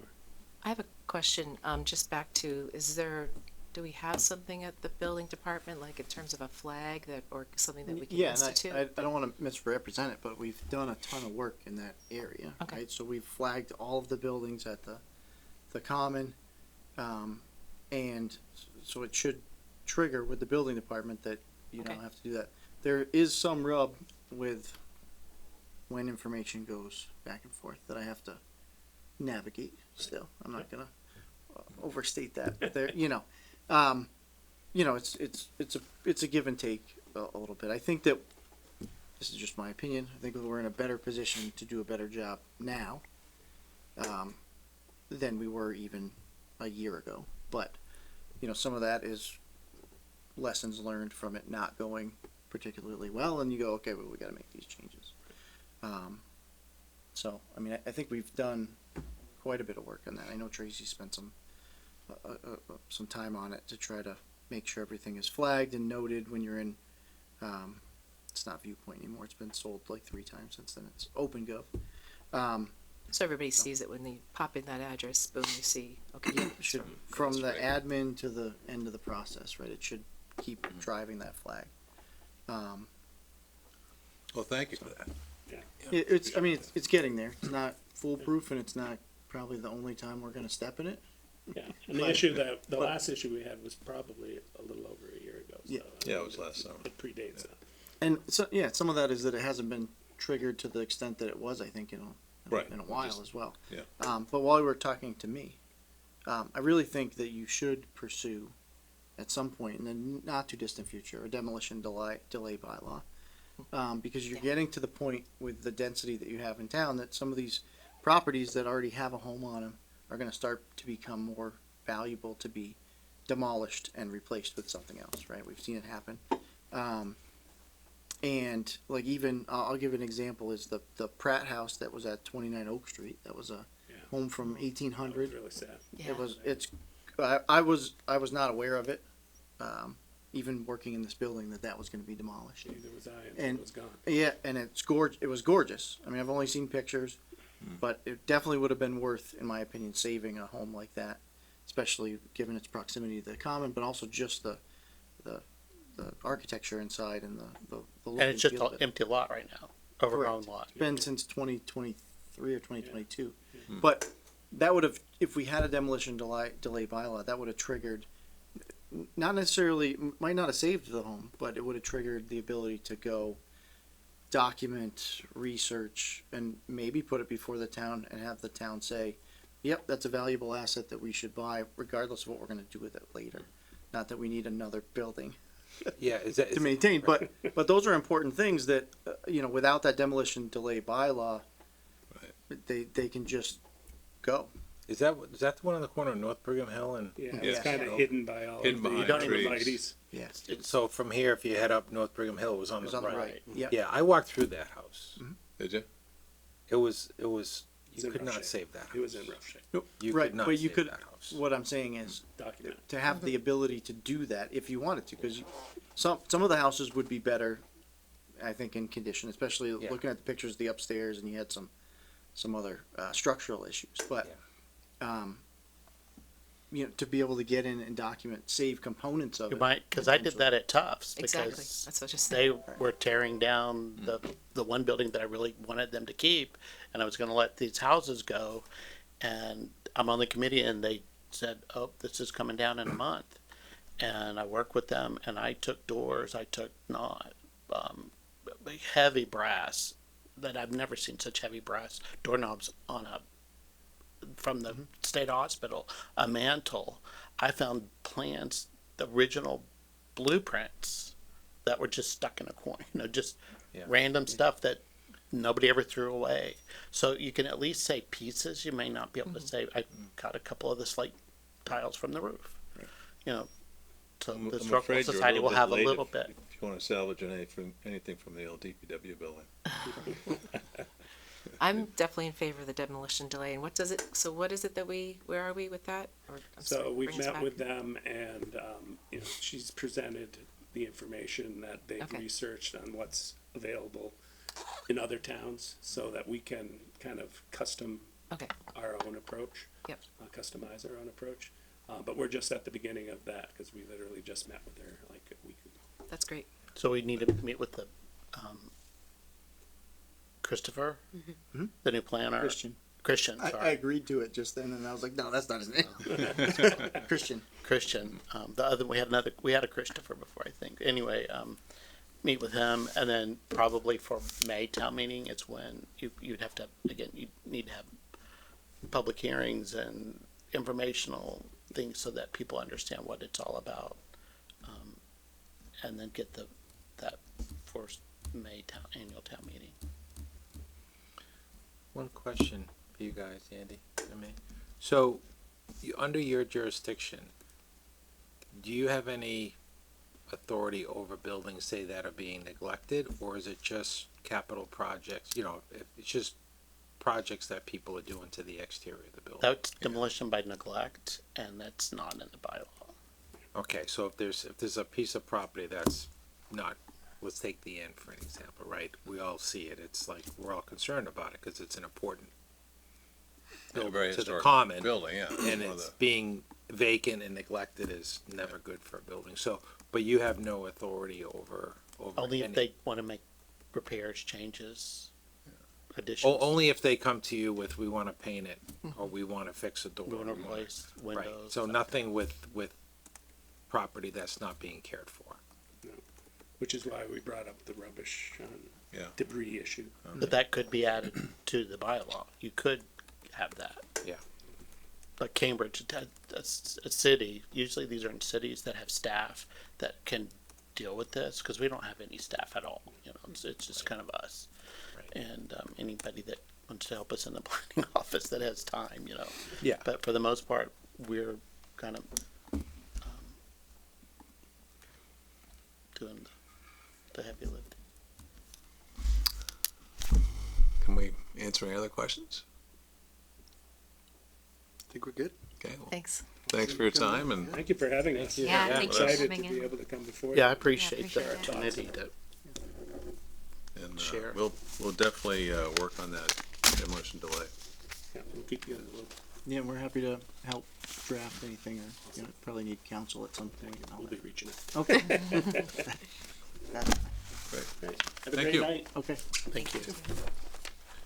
Okay, segueing into our next topic, consider adding a historic district commission rep to our traffic study committee for the common. I might, I feel that this is a valid, ask by the commission. Again, probably almost all of the commissioners, or if not a majority of them, live on or near the common, certainly interact with it. They are in touch with all of the businesses and owners up there as well, in terms of, you know, getting feedback and having a relationship with business owners in terms of what they might envision or what might help them with their businesses up there. So I think just their familiarity, and it seems to me it's a commission that should be involved in this. My only caveat is it's a shame to then just go to 2 at-large members. So I don't know how to, you know, negotiate that, but I think that having one of these people on the committee makes complete sense. So, That's where I struggled as well, because it does, to me, feel like a reasonable request, but, you know, we, in general, I think, try to keep as many at-large members in these committees as we can. And I think in this instance, it's also critical, so that I think it is important that we have representation from the common itself, but I also think it's critical that more members of the entire town are able to, you know, be a part of this committee as well. So that's kind of where I was struggling with that as well, and wondering, you know, if this is something we choose to move forward with, if we want to change it from maybe a 5-member committee to a 7-member committee. You know, just again, trying to give people off the common the opportunity to have their voice and input as well. So, And maybe, you know, that's it. You know, big committees sometimes are a pain, and then having quorum becomes, you know, more of an issue, but we could open it up, and perhaps there aren't a ton of people out there that want to, you know, be on that at-large position. I'm not sure, although actually we already have 4 or so people, right? I think we're up to 6 now. 6, but 2 of whom are on the commission, so that probably would take 2 off. So, yeah. I think I feel strongly enough to have a member of the commission on this, and just wanted to express that I certainly see that having only 2 at-large members isn't ideal. If that makes sense. Totally. Yep. I agree. So I had, when I saw this come up, I did have a little bit of a concern having a representative specifically from that commission on here. I mean, people can apply and be an at-large member, but to call it out and say they have to be on there, because we're talking about traffic, and not necessarily historically preserving any buildings or things to that nature. I guess I just didn't understand why someone from the district specifically needed to be involved when we're talking about traffic patterns. I understand it's in the district, that makes sense, but they seem more focused on historic preservations of buildings and, you know, doorknobs, mantles, things like that. I didn't understand how a traffic pattern necessarily needed historic district input, but I understand it is their district, so there are going to be public hearings, and again, if we have 3 at-large members, you know, they have an opportunity to apply and get on that way. So I guess I was confused why, when it comes to traffic specifically, which is all this is going to do, we need a representation from the commission. Well, it's also, I mean, we're going to be looking at pedestrian access, which I think then is where I was going with this in my mind. You know, concerns of business owners, folks who live there. I know Steve has brought up a number of things to me personally, so, you know, they have relationships with all the folks that are right there. So just, yeah, it's traffic, but it's more than that. We have like a business owner on the committee already from there. We do. Isn't that you? I think it's me. Yeah. So, I mean, I just don't want to tilt the committee, skew it too far one way either. And I hear what you're saying, Anne Marie, but we do have someone, you know, wearing that hat right now that's the only appointed member. But yeah, that was just my 2 cents, is that keep getting it bigger than 5 when all they're charged with doing is reviewing an existing study specifically to traffic, reducing the numbers, and now we're talking about increasing it. To me, it just didn't fit. It didn't feel right. I have no problem with them being one of the members at large. I just didn't see the need to update the charge to call it out specifically. Yeah. So when I saw that, it kind of made sense to me to have, you know, somebody from that, because they are involved with the district. They are there. It seemed like a logical thing to do. But again, I have concerns about not having members at large, because, you know, we might get somebody that does this for a living. Like somebody might have called John Bouchard and said, John, this would be a great, you know, committee for you to be on. He was deputy chief engineer for Mass DOT. He worked and, you know, with basically every town and city in the Commonwealth designing, you know, infrastructure. So, so somebody on the board did call him the other day and say, please apply. So you know, we might get talented people like that we want to have as a member, as, you know, at large. So I hate to minimize that number. I don't really think we need anybody from the planning board on this. I look at that and to me, it makes more sense to have somebody that's in the district all the time. You know, Billy, we'll pick on him for a second. He's been roaming around the common for 60 years, huh? So, you know, understands, you know, it, you know, probably better than anybody. And to answer your question, Colleen, I look at all those slip lanes that we have up there, which are taking up massive amounts of space and are really unsafe. And a lot of those have memorials on them. So if we're thinking about, you know, moving one to a more appropriate place, I think having somebody that has, you know, that would, to me, be kind of in their purview a little bit, maybe a little bit of a stretch. So I don't see the value of the planning board specific to this.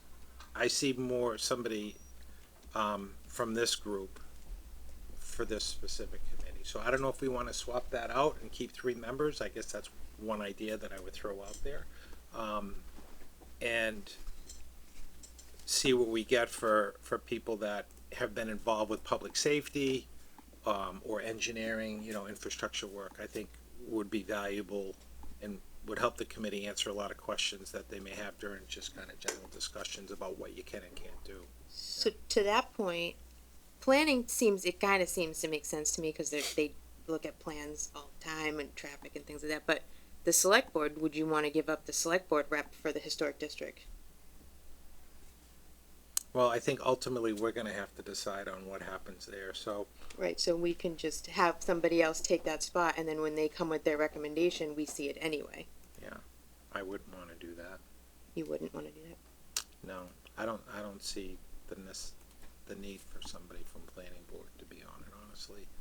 But if we want to keep that on there, we can, and we can add somebody from the district commission and have 2 members at large, or we can leave it alone. But it made sense to me when I saw it on the agenda. Why did we decide to forego the 7 member board? We can do that too. Bigger groups are tougher. Bigger groups are tougher, no doubt about it. But I think if this conversation has told us anything, it's that a lot of us see value in many different perspectives having a say in this particular conversation. So I think perhaps limiting input versus broadening input is not the right move. And to that point, given that we already know, because we already got the people who are interested, that we have 6, or at least 4, 5, if you take one of the district folks out of that are interested, because part of it is, do we have enough folks Can we out fill there? the seats? Yeah, so the seats can be filled, and I guess perhaps if we decided to go that route, then when the folks come before us, we would have to really drive home that the importance of being able to show up at these meetings consistently, because once quorum becomes a problem, it derails the committee. So I guess with that caveat, just ensuring that folks know you really need to commit to this. You know, maybe to your point that, you know, we know that the folks are out there. We are talking about tonight that we think we value different opinions on this. And I think that there's, for that reason, even though I don't like the bigger committee and the quorum, we could at least, I think we could give that a shot. Because we already are at 7, so we'd be moving to 9. Because we have 2 non-voting members that we are already part of. But at least you don't have to worry about if you aren't able to be there. We're not worried for a vote. Is the quorum problem, right? Yeah. Do you recall why we added a planning board member as a dedicated seat? Was it simply because like what Colleen said? Well, they're the planning board, which is this is a little bit within their bailiwick, right? I mean, we do a lot of projects in town. They have a lot of traffic input. They've got a lot of kind of knowledge in that area. I don't disagree. But we'll have the with- planner there. Right, with Christian on board, I just wonder if I don't there's know some that we gave it flexibility. this level of Right. thought, to be honest. Yeah. It was, Yeah. planning seems Fine. good. Yeah. But you'll have Christian there. You'll have Christian knows he's going to be there. I was actually, when you said the planner will be there, I was like, oh, I probably got to talk to Christian about that. He does now. He will tomorrow. No, you will have some planning expertise there. Yeah. I think, you know, for me, it's for changing the charge. It would be unfortunate to oust somebody that the board already Mhm. put in that position. Whether or not we gave it enough thought, you know, at the get-go remains to be seen. it- But I'm sorry, I just don't, I don't have it open in front of me. It's 7 members plus Christian and I? No, it's Yeah. 5 5 plus. plus you two. it So would it's not 7, it's 5. Right. Right. Because we're ex officio, so we're Yep. non-voting, we're not really members of it. So if you did go to 7, it's just 7. Right.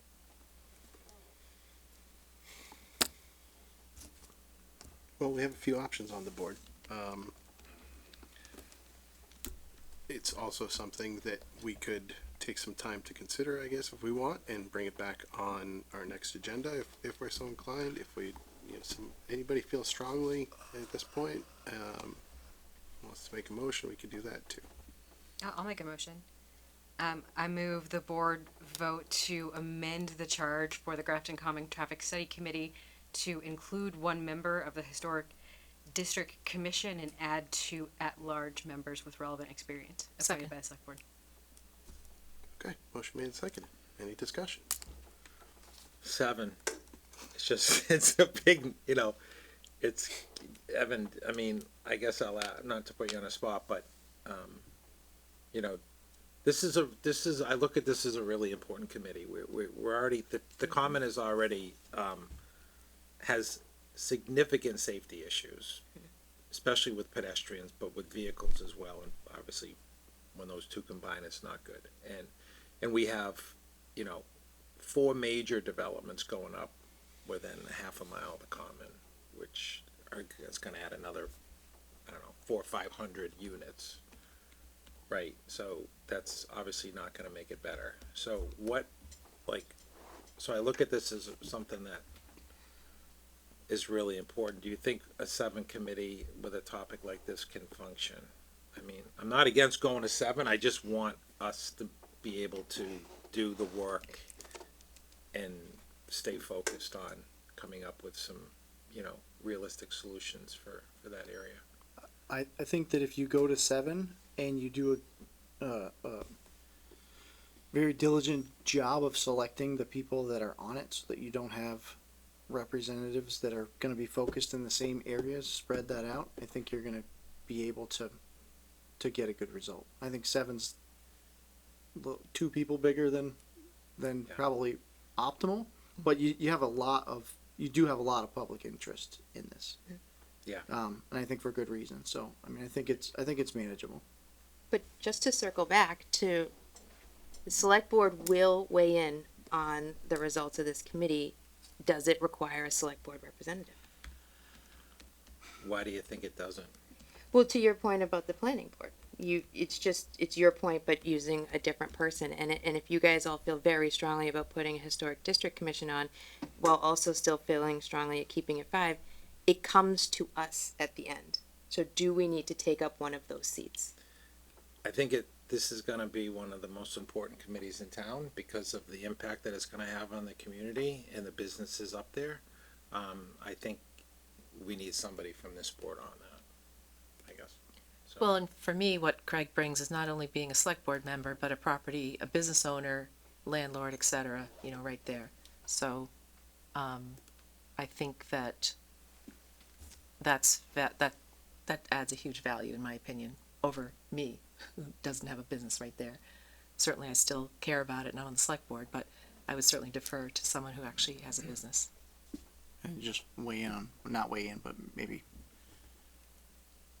I agree, because Craig's right there.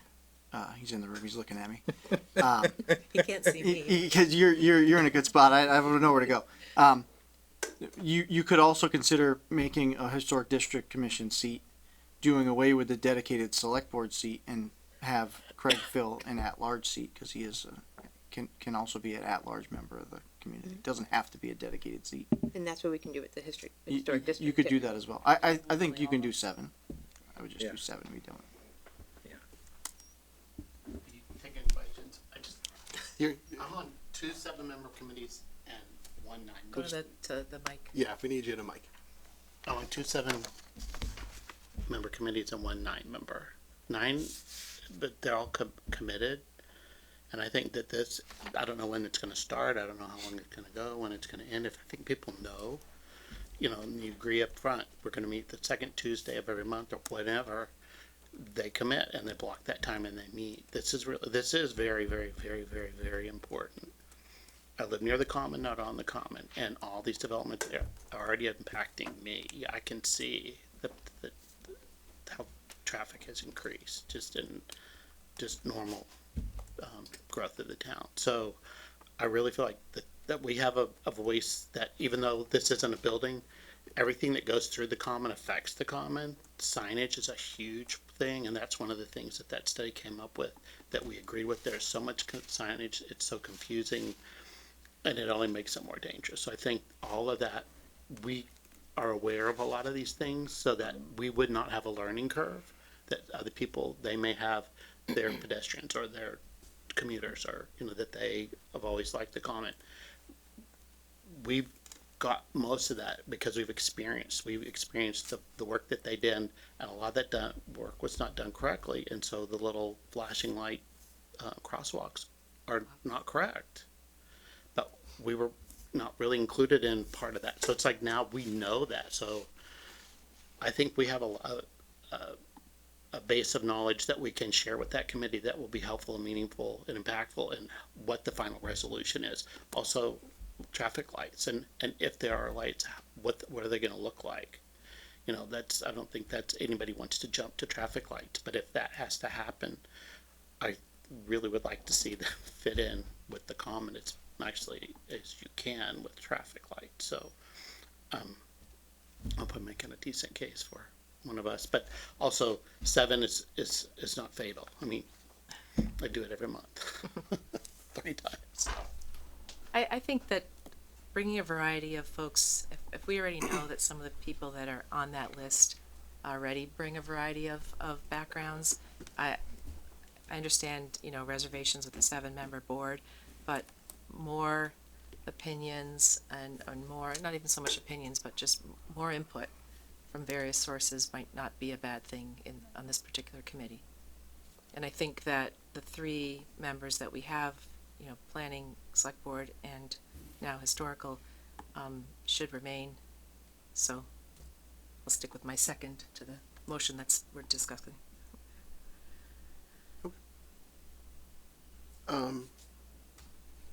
Yeah, for me personally, I don't think 7 is unmanageable. I think it does give a little bit of leeway in, quorum when it comes to putting the meetings together, though we would want everybody to do their best to attend everything.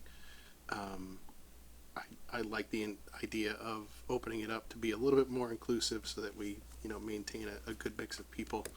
I guess I'm just prefacing that may mean that, there are some tough decisions before us when it comes time to appoint those at-large members, so that we are not, to that point, appointing 3 more historic district commission, or three more people who are at large but also happen to serve on the HDC, or other committees in that regard. So I'd like to see us take some care when we do that, but I'm okay with this.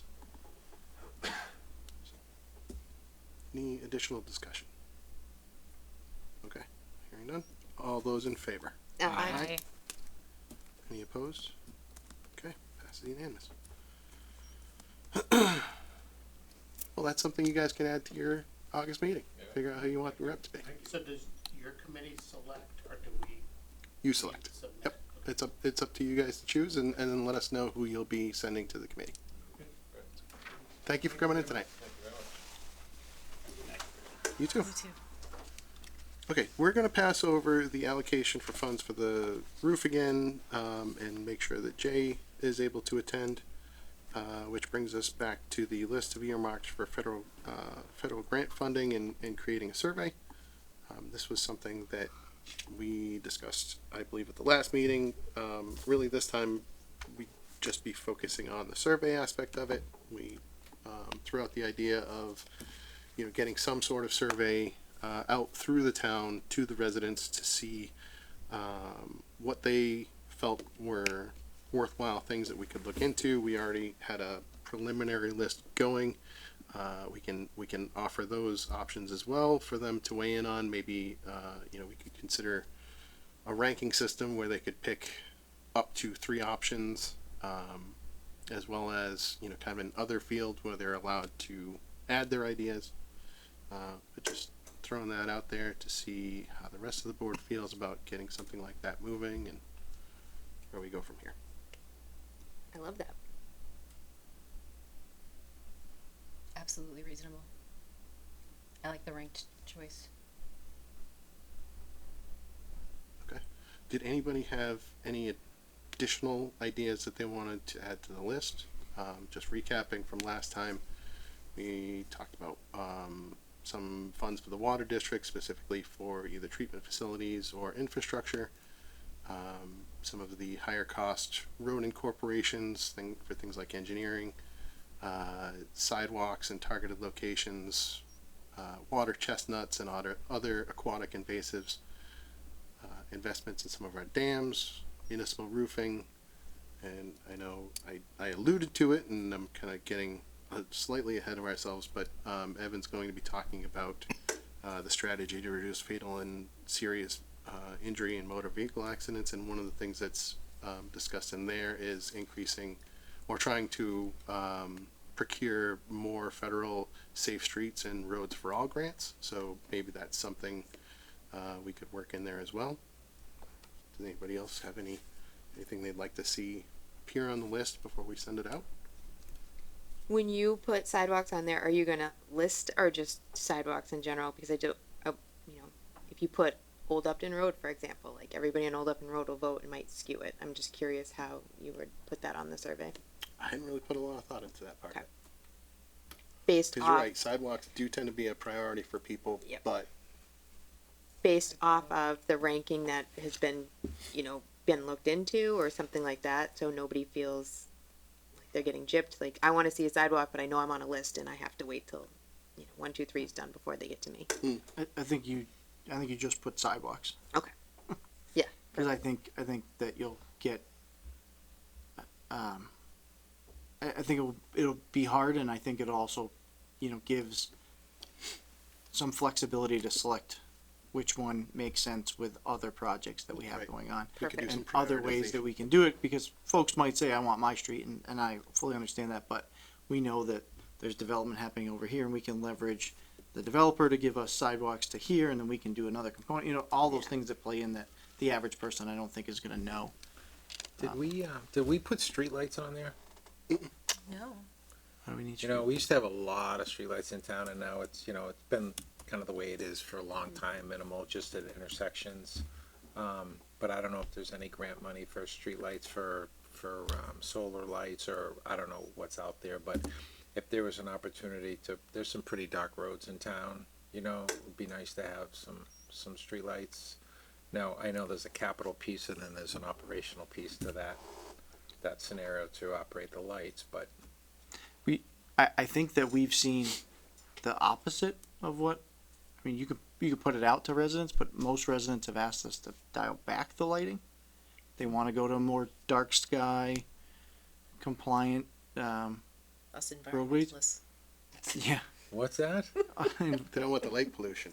Right. Oh my God. So there I've seen that personally since being here. We've had more people ask to get rid of Really? streetlights than add streetlights. Yeah. I just think of the, some of the really rural Yep. roads that. And there may be some that absolutely need that. Yeah. That needs to be looked at. All right. I don't want to upset Anne Marie now. We'll leave it alone. But to correct, is there reflective paint or something that we could do in those areas? Yeah, let's get to my 18-page document that I just spent 3 weeks writing before you just blow up the whole thing.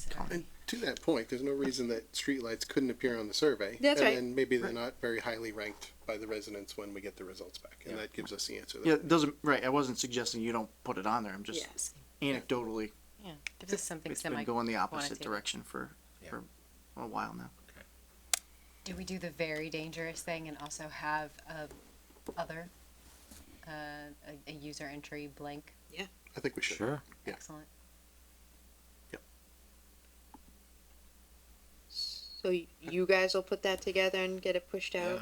Yeah, marijuana smoke shops at Mike's Mobile on the shack while you're waiting to get your car inspected. That would be a great spot for that, wouldn't it? Just, you know, pass get the your time. car inspected, you go in the shack, wait for it, and just have a little, you know. Hot box? Yeah.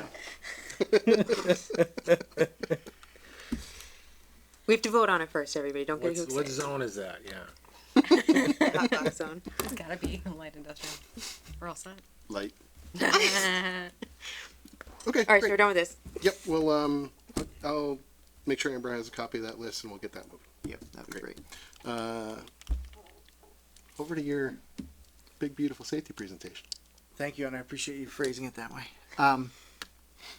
So I'm going to kind of run through this quickly. So this just got dumped into the packet today. I don't expect any of you to have read through the whole thing. This is a list of ideas that I've been working on. I bounced them off the chiefs, and just trying to put together a more maybe concrete way to look at traffic safety in Grafton. We have a lot of different players, a lot of different ideas, and kind of try to look at that. So the impetus for this was that, you know, since 2016, as far as the records that I have access to, and I've asked the police to give me a little bit more data, but since 2016, we've had 5 fatal accidents in Grafton. 4 of them since February of 25. Right. So we have either I mean, it's the law of small numbers, right? So this is either just a concentration of accidents that just happen to coincide around a certain time frame, or we're seeing the culmination of more traffic on roads that weren't designed for that traffic. Distracted driving is now at a, you know, I'd say an all-time high probably. You know, most of these have some kind of speed component, distraction component, or some kind of impairment of, component. And so some of that is going to be a blend of enforcement. Some of it is that we can do things when we're designing roads and intersections to try to mitigate some of that. But so what I put together, it's lengthy. It's 18 pages long. But essentially, I break it down into a number of different topics. So one is to develop a local road safety action plan. So this is called an LRSP. We would employ someone like Central Mass Regional Planning to do kind of a deep dive on all of our 10 years of crash data, relook at the locations where that's happened, and identify ones that have similar characteristics, right? That we can start looking at kind of these broader mitigation techniques. And I think we could probably get a grant or technical assistance to do that at either no cost or very low cost to the community. We do have a layer on our GIS that shows us accident history, but it's always way behind. And so we could use local data from, say, the police and fire to kind of get better data that's more relevant to what's happening today. I would, and I think I'm going to do this regardless of whether or not we implement this whole policy, but this is to establish a fatal and serious injury crash review team. So it's an interdisciplinary team that is police, fire, NEMS, DPW, planning, my office, CMRPC if we do the road study, and MassDOT if it's a state road. And so that would be a group that could meet quicker and take a deeper dive into the different components that each department would touch. It kind of grew out of the meeting that we had with Representative Meridian at Milford and 122 to be able to just do that quicker and more in maybe more of a concentrated manner. I think would be very helpful, because in the hour that we stood out there, I think we came up with a lot of different low-hanging fruit that we could do to try to get some enforcement or change faster. Can I jump in quick? Yes. I also felt like it was eye-opening being there, realizing that there's kind of a disconnect between even like the police and the DPW, because they both approach these problems from kind of a different perspective and have different ideas as to how they can be solved. Right. So having them all together and being able to work with the state like that, I think is critical. Right. Thank you. Conduct road safety audits. So these are essentially field observations, but you have to do them at different times. And during like school's getting out at this time, so now we post up people on the road and we do this study. That I think we'll probably do regardless. Again, we do a lot of these things that I'm going to talk about in some small way, but not necessarily in an organized way. We're all kind of doing it, but maybe not in a way that generates success. Adopt a municipal speed management policy. We don't have one. That's basically just a survey of the area and try to match your speeds with kind of the conditions that may have changed since the last time those speeds were looked at or set. Traffic calming measures. We've been talking about this, especially with the common study. But that's a road diet, right? That's narrowing the lanes, chicanes, curb extensions, raised intersections, raised crosswalks, those types of things, right? We're going to talk about that around the common, but just more in a global kind of idea. Redesign high-risk intersections. That's exactly what we were talking about when we were talking about, Milford and 122. I've identified some other intersections that are kind of the genesis of a lot of the accidents in Grafton. And just understanding that, when we're doing construction projects, that's the time to strike while the iron's hot. Try to line those things up in a more concentrated way. And then improve safety on higher speed and rural roads. So this talks to a little bit to what Craig was talking about, 7 and 8, I think. So this is center line rumble strips, edge line rumble strips, better reflective paint when we're painting, as Colleen was saying, those types of actions. Improve lighting and nighttime visibility. So even though we're trying to be more dark sky compliant, there are certainly areas that lighting would help, especially dangerous curves, intersections. You have quite a bit of intersections that if you don't know the intersection's coming, all of a sudden you're right on it. So those type of things, and also look at the opposite, glare from existing lighting. That's something that we don't do generally, and most municipalities don't, but send people out at night to say, that floodlight on that garage, when you come around the corner, it's right in everybody's face, and that's why you might hit a pedestrian right here. You can't see. Those type of things that we're not really addressing. Speed feedback signs, which we have already employed. We don't have a ton of traffic data. And so there are some devices or services that we could opt into or purchase for local use here that we could do our own traffic data collection, which I think would be supremely helpful. Switch to, and I haven't gone down this road entirely with the chief yet, but switch to high visibility traffic enforcement. So that's a different approach than hide around the corner and pull people over unsuspectingly. This is park in very conspicuous areas with they call them cruise lights. So you see them in Sturbridge have been doing this for a decade that I've seen. So they're just always out. The blue lights flicker on the roof. You know where they are, and you can see all the traffic bunch up because everybody actually starts doing the speed limit, putting their phones down, paying attention. Do a better job of pushing out public education, linking it to enforcement and engineering. So looking at distracted driving, creating some kind of I have a campaign slogan here. It doesn't have to be what it is, but just an idea of like slow down Grafton, right? So you have the slow down Grafton campaign.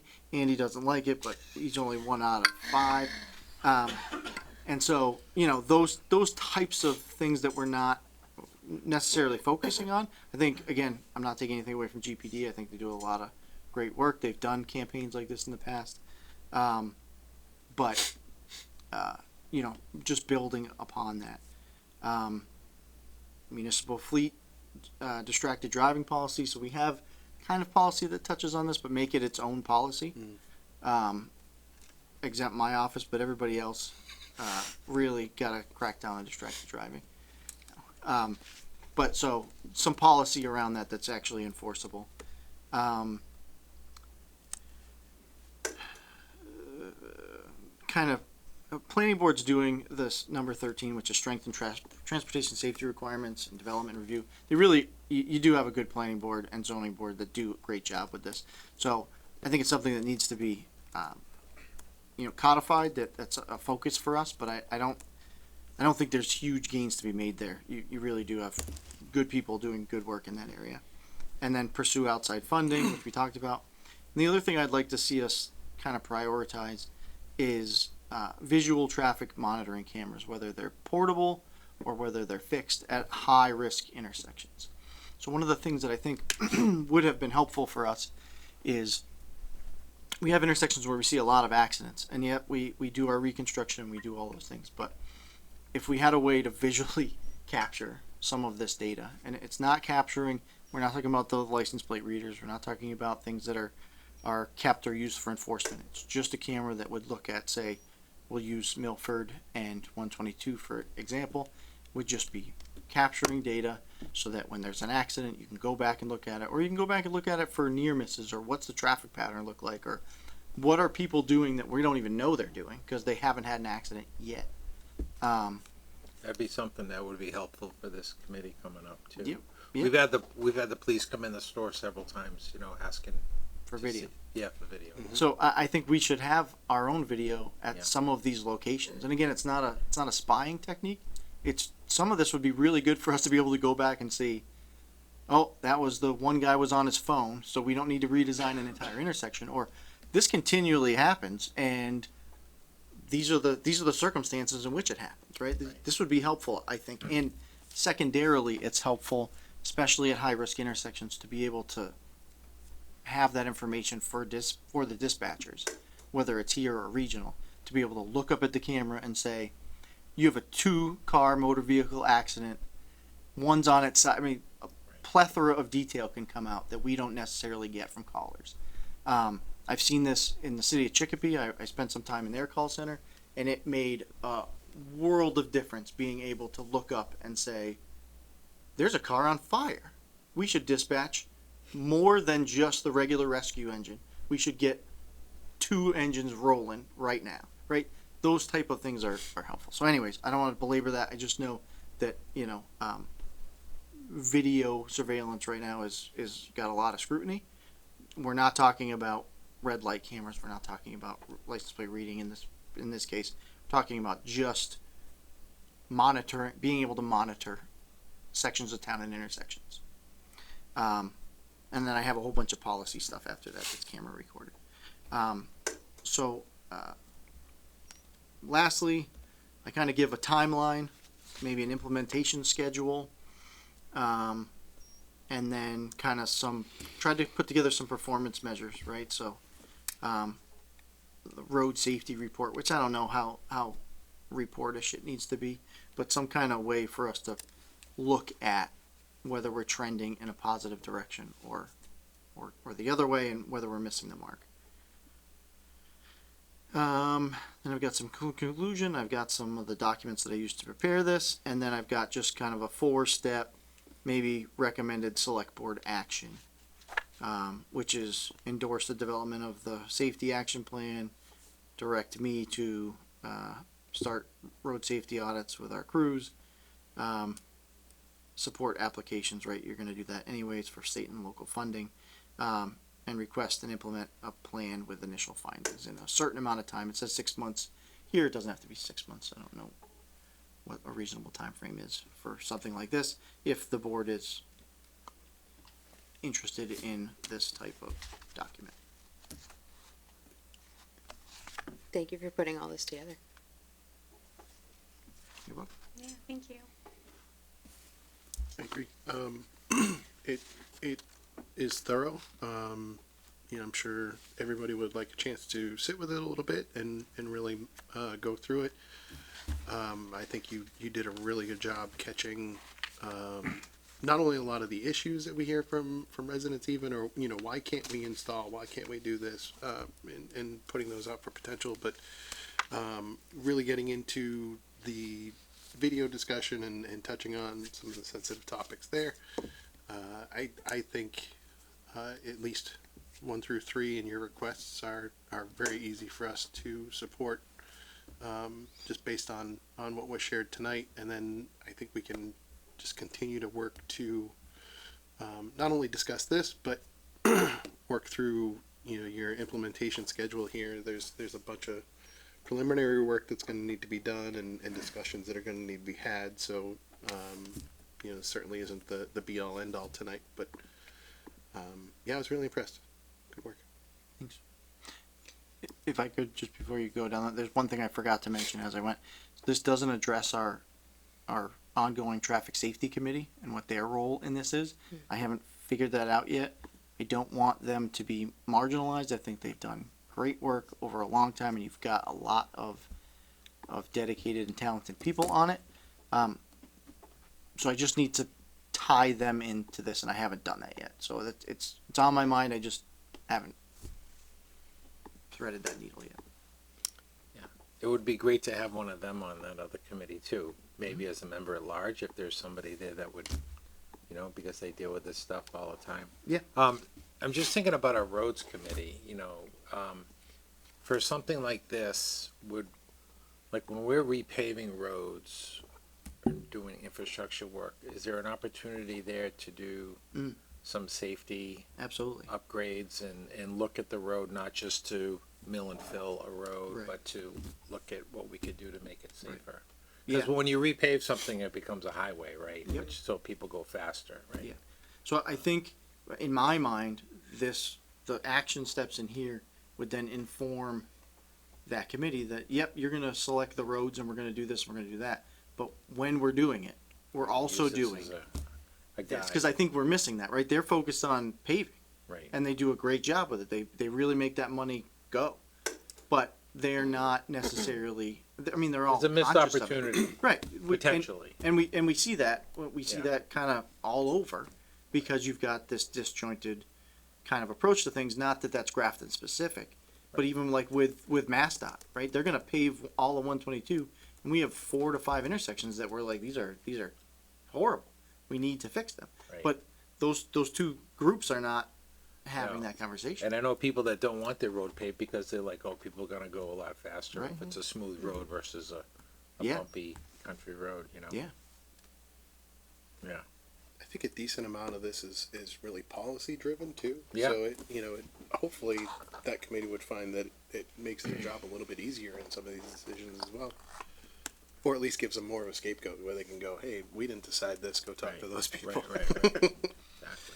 Yeah, it should be a happy scapegoat. I mean, ultimately, the only proven way to get people to slow down is design implementation and physical change to roads, right? It's the road diet, it's curb bump outs, it's speed tables. Enforcement only works if there's an active officer there, you know?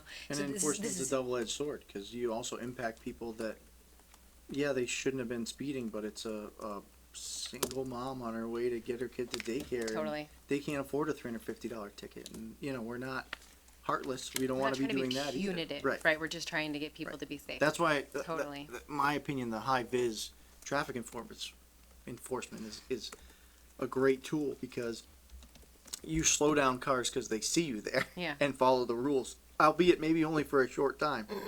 But if you can do that enough, and they're aware that you're out and about. Yeah.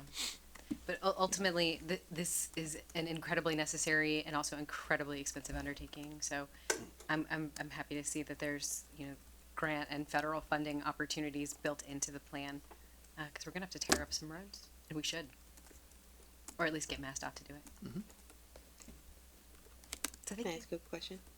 The two policies that you called out, the municipal speed management policy and the municipal fleet distracted driving policy, are those gonna be part of the safety action plan, or are those separate that need to be They're created pretty and much crafted? separate, that we just don't have a great policy in place and we need to. Okay, so that Um, like in the recommended action plan, that could be done fairly quickly. I mean, Yeah. I know you have it in the 6 to 9 months, but when I look at that, Yeah, I put it in 6 to 9 because there actually may be some union negotiation consideration that has to be done. Okay. Yeah. Depending on how we implement that, and I'm not sure how to approach that yet. Okay. So. I think there's probably ways to do it where you don't have to negotiate, Mhm. but that's why I gave us some time to kind of figure that out. Yeah. It may be, oh, Shrewsbury's already got it, and we'll just make it Grafton. well, that's Away what we go, I and it- policy and seems it's- to be right. kind of easy sometimes. Yeah, and I it's think not- I think I put it there because I just don't know all of those things at this point. So if I may, for me, finally, so thank you. I feel like I've been on this for a long time, and when I first came on the committee, even just asking for some sort of, looking at our roads. So I appreciate everything that's in here and agree with all of it. The only thing I have concern with is the video, part of it. And I have heard from a lot of residents relative to the flock cameras since they were installed. And while I see it, I already read everything that you have in here relative to it. That's the only part of it that I have some concern about. I don't see it in the implementation schedule, so perhaps that is because you're going to think about that longer, or I don't know what you do on that.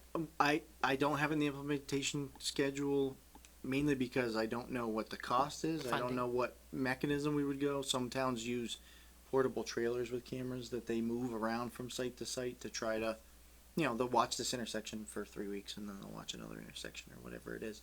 I don't know enough. That's not enough in my wheelhouse to have really clamped down on it yet. So I guess I'd just say that I would like a lot of thought and research into that. And as you said, that now that the other cameras have been out for a while, municipalities are pulling back on them for a variety of reasons that initially we were told that, oh, don't worry about that. Right. So that's my only concern with that part.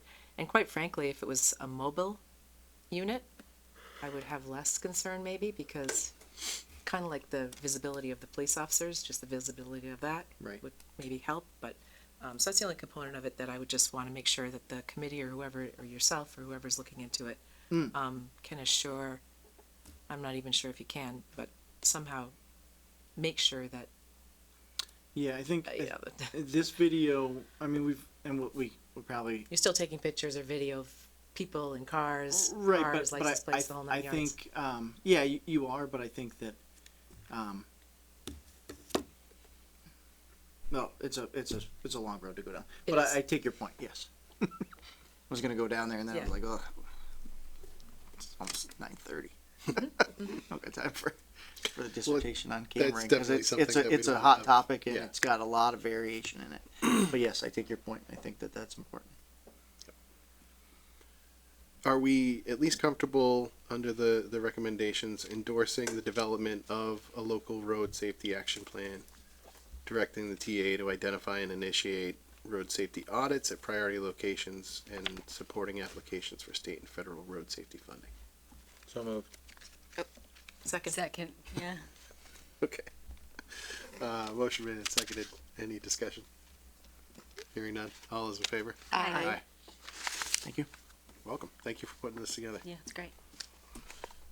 Okay. This one's more of a housekeeping thing. Every year we have to vote to approve the warrants that the animal control officer uses to operate. Does anybody have any questions, comments, concerns that they'd like to share?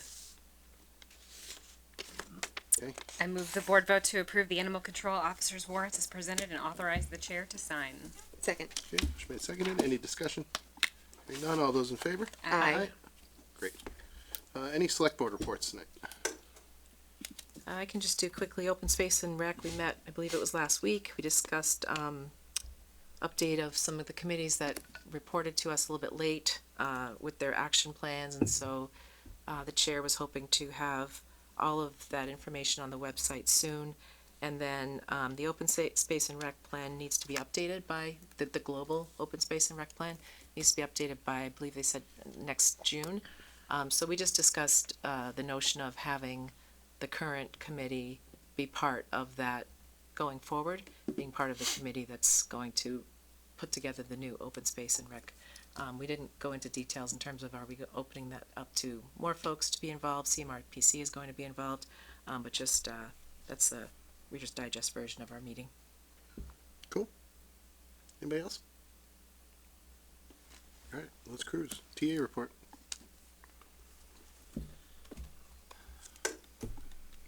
All right. What haven't you told us tonight? I don't know. What do you got left? I don't know. I got a couple things. So Grafton Energy Choice, that's our energy aggregation program that all residents that's where we get most of our customers in Grafton are Energy Choice customers, and it's where we negotiate an energy price up front, and it kind of takes the highs and lows out of it. It's a great program. It saves Grafton Grafton residents like $10 million in energy costs over the last 10 years. It's a great program. So right now we're doing a little bit of a thank you give back type of initiative. Emily Brick, who's our energy advocate, has been putting together some programs that have been very well received. And they are, customer rewards while supplies last. You don't get to say that a lot in government, but you can get a free roll of large trash bags. You can get a free backyard compost bin. And you could get energy window coverings. They're like the plastic. Yeah, they cover you for wintertime to stop the drafts. So far we've had over 100 requests for bags, 40 bin requests, which is great. It's a way to try to help us with our environmental initiatives and our waste reduction initiatives, or you know what I mean, composting initiatives. So that's tying those two things together. We've only had one rebate request, but it's also summertime, and I think that might pick up when people start to winterize their homes. It seems like that just went live too. That wasn't available. The rebate request is a later addition, yeah. So far, since July 1, we've had 135 participants that have actually come and engaged in the program. We have more requests than people are coming in at different times. So we have a new enrollment initiative as well. If you are a new customer, you get a free small roll of pay as you throw garbage bags. I don't know why we picked small instead of large on that. Doesn't matter. That's maybe because we were going through large bags and we've got small bags. Just some frequently asked questions. So this is all funded through, the aggregate has what's called a 1 mil adder. It's a 0.01% addition fee that comes to the town to use for energy initiatives of some kind. So this covers the cost of Emily Brick, and it also covers a whole bunch of the things that we're doing right here, and more initiatives to come. I'll go to the next one. Okay, so into the bad news for the Grafton Energy Choice programming. So we just negotiated a new contract. It is a 1-year contract, and I'll speak to why we did that a little bit in a second. So the new rate is going to be 16.984 per kilowatt hour, which is up from 14.035. We still beat the national grid rate. I'm proud of that, but not by much, not by the amount we have in the past. And this is all driven by the energy market. And so the reason we did a 1 year instead of our traditional 2 to 3 years is that the energy market is incredibly unstable right now. We had originally delayed going out to bid right when we started attacking Iran. And we thought that was going to be a short-term thing, and that was going to be a blip in the energy market, so we get on the other side of that and we can go out to bid. That has not been the case. We're still engaged there, and energy prices have not fallen since we started that campaign. So we did a 1 year with the hopes that we are in a better energy market a year from now. So I will say that in looking at what other communities have been getting for rates, we're all pretty much in the same boat. It doesn't matter if you did it last month or this month. They're all coming in high 16s low 17s is kind of where the energy market is currently. So, you know, we did really well during COVID. We're not doing as well during this Iran crisis. And the other concern, just to put on the table, is that, you know, after Russia invaded Ukraine, we saw a bump in the energy costs. While that came down a bit, it did not return to its pre-Ukraine invasion pricing.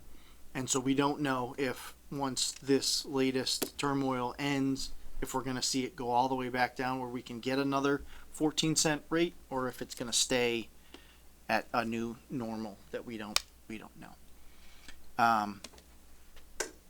So yeah, not great outcome, but I think the best we could do under the circumstances, and hopefully the 1 year pays off. So this is just some aerials of Fisherville Pond.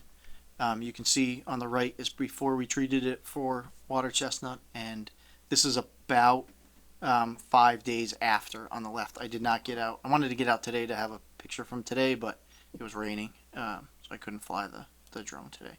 But you can, it's pretty interesting. I mean, you can see the results, and I've been down there since then, and you can, the left doesn't do it justice how much material has been wiped out. So I think that's going to be, I know it'll be a great improvement to that body of water, but they do the whole thing with the airboat going back and forth and spraying it. So it's pretty, you can see exactly where the airboat went. Yeah, it's kind of, it's interesting. And so they'll be back out for another round, I think in August, for that other section. You can only do so much of a pond or a body of water at a time because it over oxygenates it when you do this herbicide treatment, and you'll kill wildlife that you're not attempting to kill. We're just trying to get rid of the water chestnut. So pretty interesting. Question, what is it on Lake Ripple that's taking over now too? That is high school side. So that is just white water lily. Oh, okay. I believe. Because I haven't seen it as much as it is now. I think that's since before we dredged. I'm not a scientist, but I think that's because you've got some silt in there and you've got warmer average temperatures for the water. That's my. There's only 2 locations in Ripple that have water chestnut. One is over by where the swans generally nest over. Everybody knows that as a landmark. It's right there. Yeah. And so we're going to do a hand pull there because it's probably the size of this area in the middle of the tables. And then they had marked out one across from where the middle school is on the little kind of peninsula, but I couldn't locate that anywhere. So that might have been either pulled or resolved in some other way. So, but we're going to keep our eye on that. But Ripple's not, that's native species to my knowledge is what's growing there now for the most part. Go ahead. Route 122, we're going to kind of breeze past this. I just spoke to some of it in the traffic safety plan, and nothing really has changed since last time. We're still moving towards that understanding with MassDOT about moving some intersections.